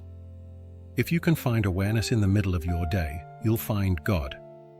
You might not have time to stop and pray for long, but even a single breath of gratitude is enough to keep connection alive. Thank you for this breath. Thank you for this moment. Thank you for being here, even now. That's prayer too, short, sincere, sacred. You don't need a script to speak to God, you just need sincerity. When your thoughts become scattered, when tasks feel heavy, when your heart starts to race again, remember this, you don't have to fix it all. You just have to flow with grace. God is still working gently, even when you can't feel it. You don't need to do everything perfectly for His presence to remain. You simply need to stay open to pauses, to gratitude, to forgiveness, to wonder. That's where His work happens most. He transforms impatience into peace. He turns worry into wisdom. He uses interruptions as invitations to slow down and notice Him again. Maybe this morning, the gentle work of God is reminding you that you are enough. You don't need to perform to be loved. You don't need to prove your worth to be valued. You just need to show up as you are, with a heart willing to listen and a spirit willing to rest, even in movement. Grace moves with you. And because of that, you can handle today differently. You can handle conversations with more kindness, challenges with more patience, and tasks with more presence. This is how the night's peace becomes the day's strength. It doesn't fade when you wake, it transforms. Every time you choose calm over chaos, you're cooperating with the gentle work of God. Every time you pause before reacting, every time you forgive instead of resent, every time you give without expecting, you're continuing the rhythm of last night's prayer. It's not over. It's flowing forward. God is not just the God of the night, He's the God of continuity. He's the same presence that met you in the dark, now meeting you in daylight, guiding each step, softening each thought, shaping each moment into something meaningful. And even when this day feels long or ordinary, He's weaving something divine through it. Maybe today, His work will look like a gentle reminder in your heart, breathe. Maybe it will come through someone's kindness. Maybe it will come through quiet conviction to rest again when the evening returns.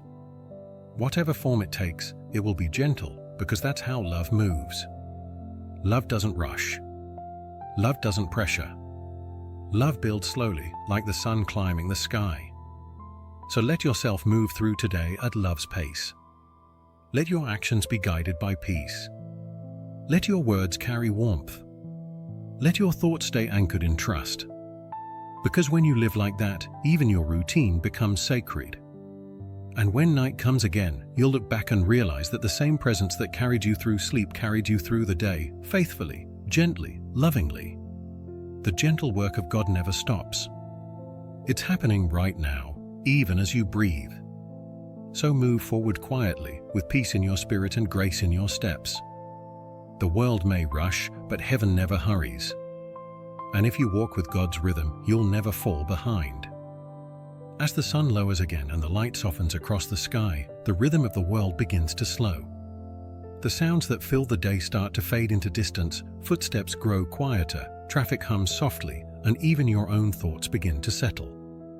It's evening again. Another day has passed, and somehow you made it through. You did your best, maybe not perfectly, but faithfully. You handled what you could, carried what you had to, and now your soul is asking for release. This is the moment when you return to rest. Not just to your bed, but to your center, that quiet place within you where God waits patiently. All day long, you've been giving your time, your focus, your energy, your emotions. You've been strong in ways you don't even notice. You've been holding things for others, making choices, solving problems, keeping yourself steady. But now, you can put it all down. You don't have to hold anything anymore. The world can wait. Even the things that didn't get finished, even the things that didn't go as planned, they can rest too. Because this is what God designed evening for, not just for sleep, but for surrender. He didn't ask you to fix everything before nightfall. He just asked you to return. Return to peace. Return to trust. Return to Him. There's a verse that says, "Return to your rest, my soul, for the Lord has been good to you." It's a gentle reminder that rest isn't laziness, it's gratitude in motion. It's the soul saying, "I remember who keeps me safe." And tonight, that's exactly what you're doing, remembering. You're remembering how He carried you through this day, how He steadied your hands when they trembled, how He guided your words when they needed to be gentle, how He helped you breathe when stress tightened your chest. Even when you didn't notice, He was near. Now that the noise has dimmed, you can feel it again, that soft, quiet nearness that whispers, you can let go now.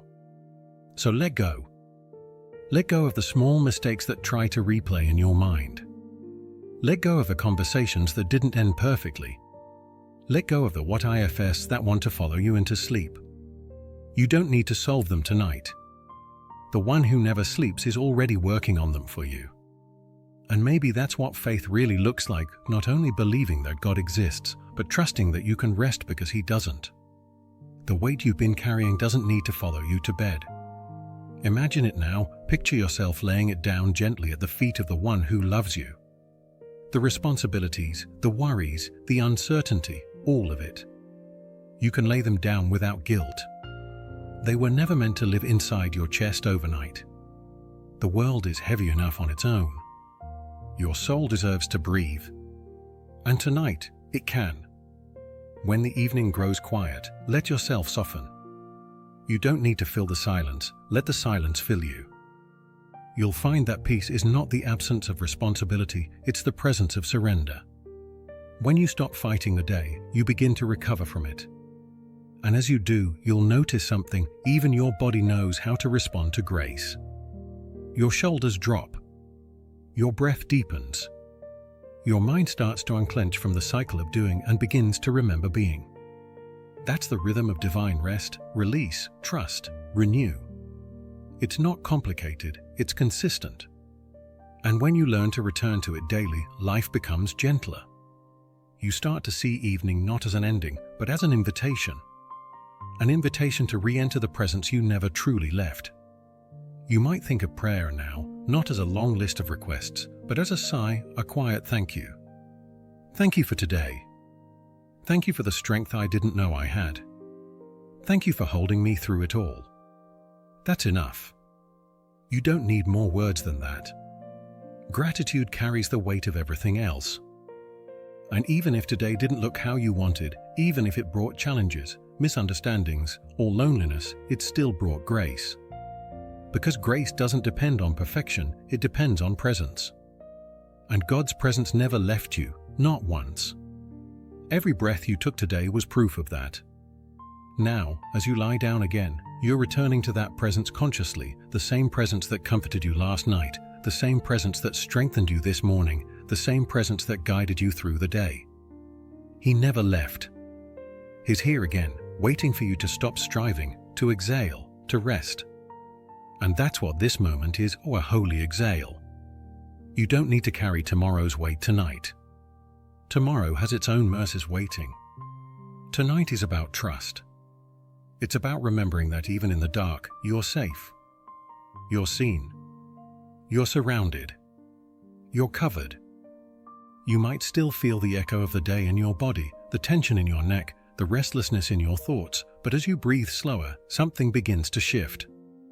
You start to remember that the same God who created galaxies created this rhythm too: work and rest, rise and return, strive and surrender. And just as the stars know when to shine, your soul knows when to rest. It knows when enough has been done. It knows that being still is not giving up, it's giving back. You're giving back control to the one who never loses it. You're giving back fear to the one who knows peace. You're giving back weariness to the one who restores strength. And in exchange, he's giving you rest. Pure, healing, sacred rest. You don't have to earn it. You just have to receive it. As the night stretches across the sky again, remember, you're not ending the day alone, you're ending it in his arms. Everything you carried, everything you gave, everything you faced, it's all seen. It's all known. It's all held. And when you wake again, you'll find that the world feels lighter, not because it changed, but because you did. Because peace doesn't remove the weight, it changes how you carry it. That's what happens when you return to rest. So close your eyes now. Breathe deeply. Feel the day slipping gently away, not as something lost, but as something completed. And let your final thought tonight be this: I am safe to rest because God is still awake. There's a kind of peace that doesn't depend on circumstances. It's not built on everything going right or everyone understanding you. It doesn't rise and fall with the rhythm of the world. It exists beyond the clock, beyond today, beyond tomorrow. It's the peace of God, steady, constant, eternal. Tonight, as you rest, that peace is already waiting for you. You don't have to chase it or earn it, it's part of who He is, and He's already here. The world may measure time in minutes, but heaven measures it in mercy. Every second of your life has been touched by that mercy. Even the moments that felt wasted, they were not. Even the seasons that seemed lost, they were not. Every step, every breath, every tear has been part of a story that leads back to peace. And peace, real peace, isn't fragile. It's not easily broken. It doesn't disappear when the world gets heavy or when tomorrow feels uncertain. It endures because its source is unchanging. You will keep in perfect peace those whose minds are stayed on you because they trust in you. That's what the old scripture says, and it's still true. Perfect peace doesn't come from perfect control. It comes from perfect trust. And that's what you've been learning, slowly, quietly, night after night. You've been learning that you don't have to have all the answers to have peace. You just need to have faith in the one who does. You've been learning that even when you don't understand the why, you can still trust the who. The same God who carried you through every yesterday is already standing in your tomorrow. He's not waiting there impatiently, He's already preparing it with care. You can rest tonight knowing that you're stepping into a future already shaped by grace. Tomorrow doesn't arrive empty, it arrives full of mercy. New mercies, fresh strength, unseen blessings. So you don't need to fear what's next. The same peace that found you tonight will be there too. It will wait for you in the quiet moments of morning, in the pauses between plans, in the stillness between words. God's peace is not limited to your awareness of it, it exists because He does. And He doesn't change. When your mind races ahead, to plans, to worries, to the unknown, gently bring it back here. Back to this moment. Back to this truth: you are safe now, and you'll be safe then. Even if tomorrow brings challenges, you won't face them alone. Even if it brings decisions, you won't make them without wisdom. Even if it brings pain, it won't come without purpose. God's peace doesn't promise an easy path, it promises a steady presence. And sometimes, that's all you need, not answers, not guarantees, just presence. You might not realize it, but you're growing stronger each night you choose trust over fear. Every time you let go, peace grows a little deeper inside you. Every time you rest, your spirit learns again that control was never safety, surrender was. That's the secret peace teaches. The more you release, the more you receive. It's like breathing, you can't inhale until you exhale. You can't receive new peace until you release old worry. So exhale now. Let it go. All the thoughts about tomorrow or the deadlines, the conversations, the uncertainties, release them. You don't need to plan the future tonight, you just need to rest in the one who holds it. Because his peace isn't limited by time, it travels with you. It's already waiting at tomorrow's sunrise, already standing beside your next challenge, already woven into the days you haven't lived yet. The peace of God isn't a moment you stumble into, it's a river that never stops flowing. Even when you forget, it remembers you. Even when you wander, it finds you. Even when you think you've lost it, it's only ever a breath away. Because peace isn't something you have to maintain, it's something you return to. And you return by remembering who you belong to. The world might try to convince you that security comes from control, from success, from certainty. But true security comes from surrender, from placing your life in hands that never let go. The God who made the stars didn't forget how to care for you. He's not overwhelmed by the details. He's not surprised by what's ahead. He's already written the pages of your tomorrow, and every one of them is covered in grace. So tonight, you can rest knowing this. The same peace that watches over your sleep tonight is the same peace that will walk beside you tomorrow. You don't have to earn it. You just have to allow it. Peace is patient, it waits. It's been waiting since the beginning, waiting for hearts willing to rest, for souls tired of striving, for minds ready to be quiet. And when you stop running, peace steps forward and fills the space. So let it fill you now. Let it wrap around your thoughts, slow your heartbeat, and whisper gently to your soul, you are already cared for. Nothing you face tomorrow will erase what God has already placed inside you tonight. This peace, the kind that holds, the kind that endures, is not temporary. It's eternal.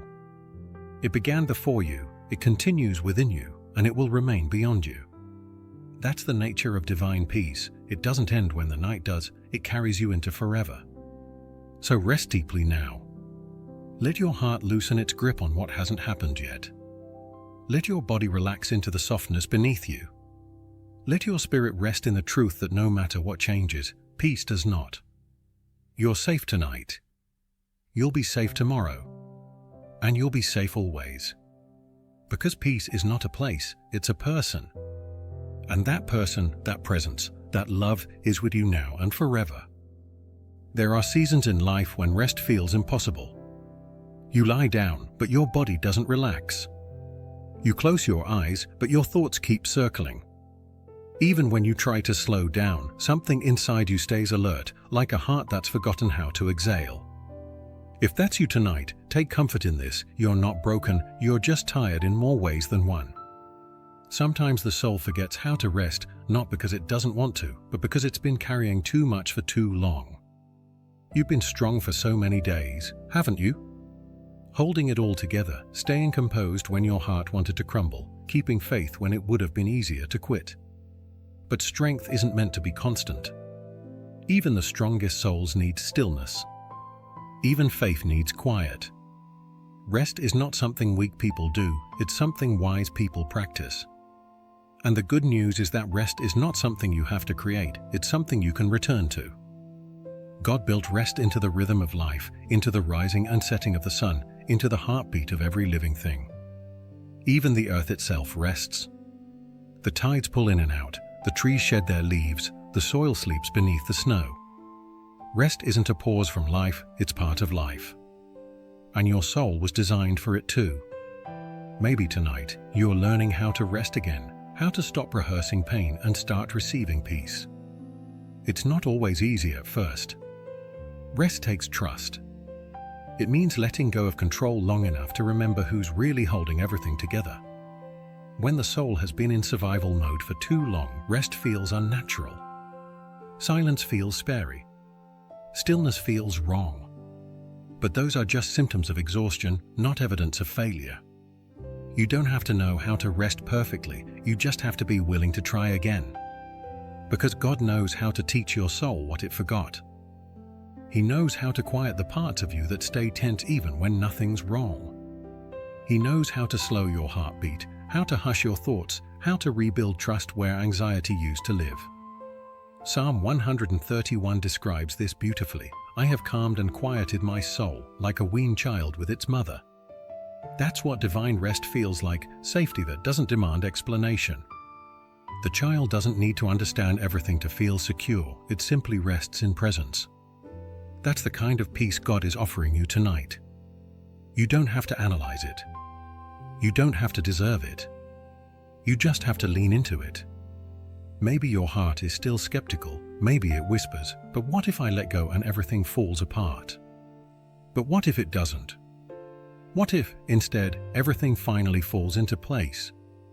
Rest is not the enemy of progress. It's the soil where growth begins. When you stop forcing, God starts forming. He rebuilds what striving breaks. He restores what pressure drains. And the moment you let go, truly let go, you'll begin to feel something shift. Your shoulders drop. Your breathing deepens. The air feels lighter. That's the soul remembering how to rest. It's like a song you haven't heard in years, suddenly familiar again. Rest is your native language, you were born knowing it. It's what you experienced before the world taught you to hurry. So tonight, let yourself return to that rhythm. The rhythm of trust, of surrender, of stillness. You don't need to fix anything first, you just need to stop resisting peace. Sometimes the greatest act of faith isn't to keep moving forward, it's to stop and say, I believe I'm still safe even when I'm still. God is not impressed by your exhaustion, He's moved by your honesty. He doesn't measure your worth by productivity, He measures it by presence. And you're already here. That's all He wanted, your presence. You might not have realized it, but your rest is worship too. Every time you release control, you're acknowledging His sovereignty.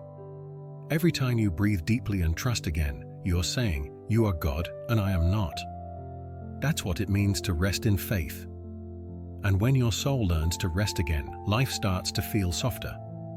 You begin to notice small miracles again, the way the air feels cool against your skin, the quiet hum of the night, the comfort of simply being alive. You start to see that not every silence is absence. Some silences are healing. You start to believe that peace isn't temporary, it's home. And slowly, the restlessness fades. It doesn't happen all at once, healing rarely does, but it happens gently, layer by layer. The fears that once kept you awake lose their voice. The memories that once haunted you lose their power.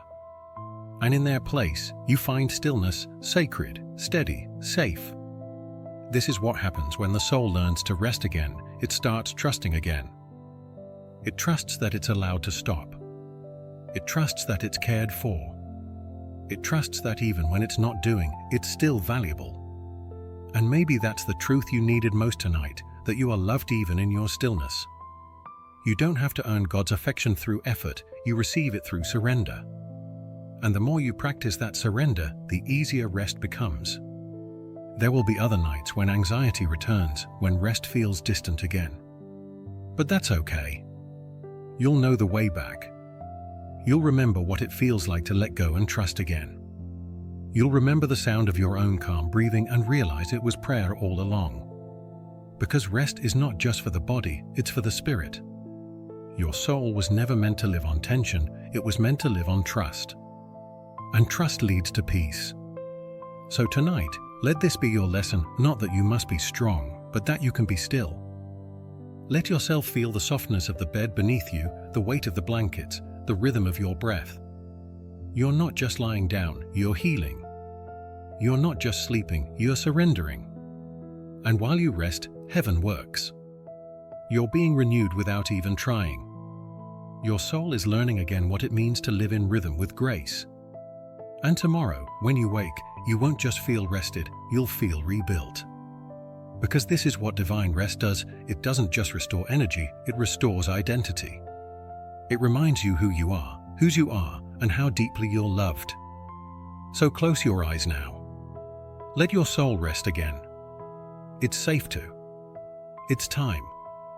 There are moments in life when love feels uncertain, when people you trusted walk away, when words are left unsaid, when the connection you thought would last forever fades quietly into memory. Those moments can leave something heavy behind, something that lingers even when the day is over. It's the ache of impermanence. The reminder that so much of what we hold dear is fragile, relationships, plans, even our own sense of self sometimes. But there is a love that doesn't change when everything else does.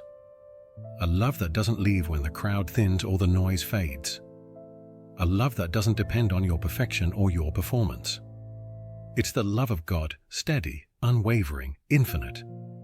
You've known versions of love that came and went, love that asked too much or gave too little, love that was loud for a while and then quiet forever. But divine love is different. It doesn't fluctuate with your circumstances, it anchors you through them. You can't lose what never depended on you to begin with. That's what makes His love different. It's not based on your success or your strength. It's based on His character, and His character never fails. When everything around you shifts, His affection stays the same. When everyone else needs time or space, He draws closer. Even when you doubt Him, even when you drift away, even when you fall silent, He stays. He stays when your confidence breaks. He stays when your plans collapse. He stays when your prayers are messy and your hope feels small.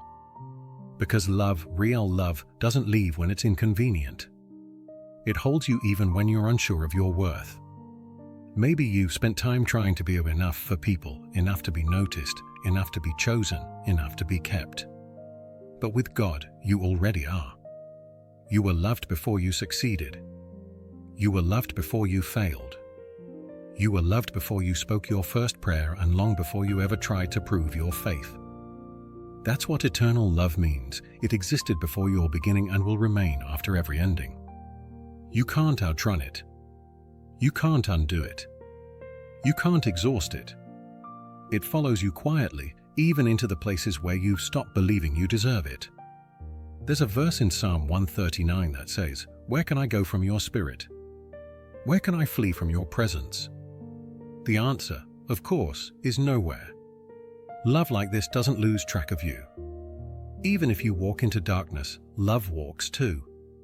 Even if you climb to success and forget who helped you rise, love still waits patiently at your side. Even if you wander in confusion or grief, love whispers through the quiet, "I'm still here." That's the kind of love that doesn't need conditions, it just is. And that's the love that holds you tonight. You don't have to chase it. You don't have to fix yourself to receive it. You don't even have to say the right words. You just have to let it in. Sometimes we keep love at a distance because we're afraid of being disappointed again. But divine love isn't like human love. It doesn't disappoint, it redeems. It turns broken things into beautiful things. It takes endings and transforms them into beginnings. Even your heartbreak becomes holy in its hands. Maybe you've loved deeply and lost. Maybe you've opened your heart and been hurt. Maybe the weight of that has made you cautious, afraid to feel again.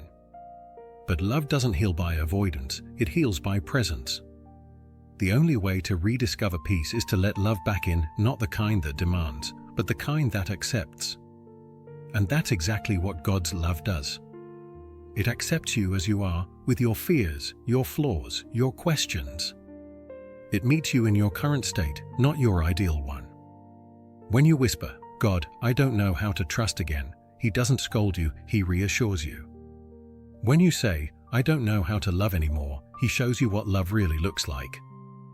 Because His love isn't just a feeling, it's a force. It moves mountains of shame. It softens walls of pride. It lifts burdens of guilt. It brings light to places you thought would always stay dark. And the more you let it in, the more it begins to reshape you, not by pressure, but by peace. Love like this doesn't need to be loud to be strong.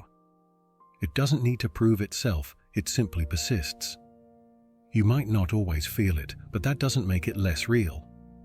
Think about the air, invisible, constant, always surrounding you. You don't have to see it to know it's sustaining you. Love is the same way. Even when you're unaware, it's still holding you. Even when you've forgotten, it's still surrounding you. Even when you feel far away, it's still close, closer than your next breath. The love of God doesn't wait for perfect timing, it enters whatever moment you're in. If you're joyful, it celebrates with you. If you're grieving, it sits quietly beside you. If you're lost, it becomes light to guide you home. That's what never leaving really means. It's not about constant noise or grand gestures. It's about faithfulness, the steady kind that doesn't fade when seasons change. And the longer you walk with this love, the more you begin to trust that it's real. You start to see traces of it everywhere, in the kindness of strangers, in the warmth of the morning light, in the comfort of your own heartbeat. You realize that love never truly left you, it was just waiting for you to notice again. So tonight, let yourself notice. Feel it in the quiet, in the stillness of this moment. This love is not rushing you to heal, it's resting with you until you do. It's not waiting for you to get everything right, it's already at peace with who you are. You don't have to search for this love, it found you a long time ago.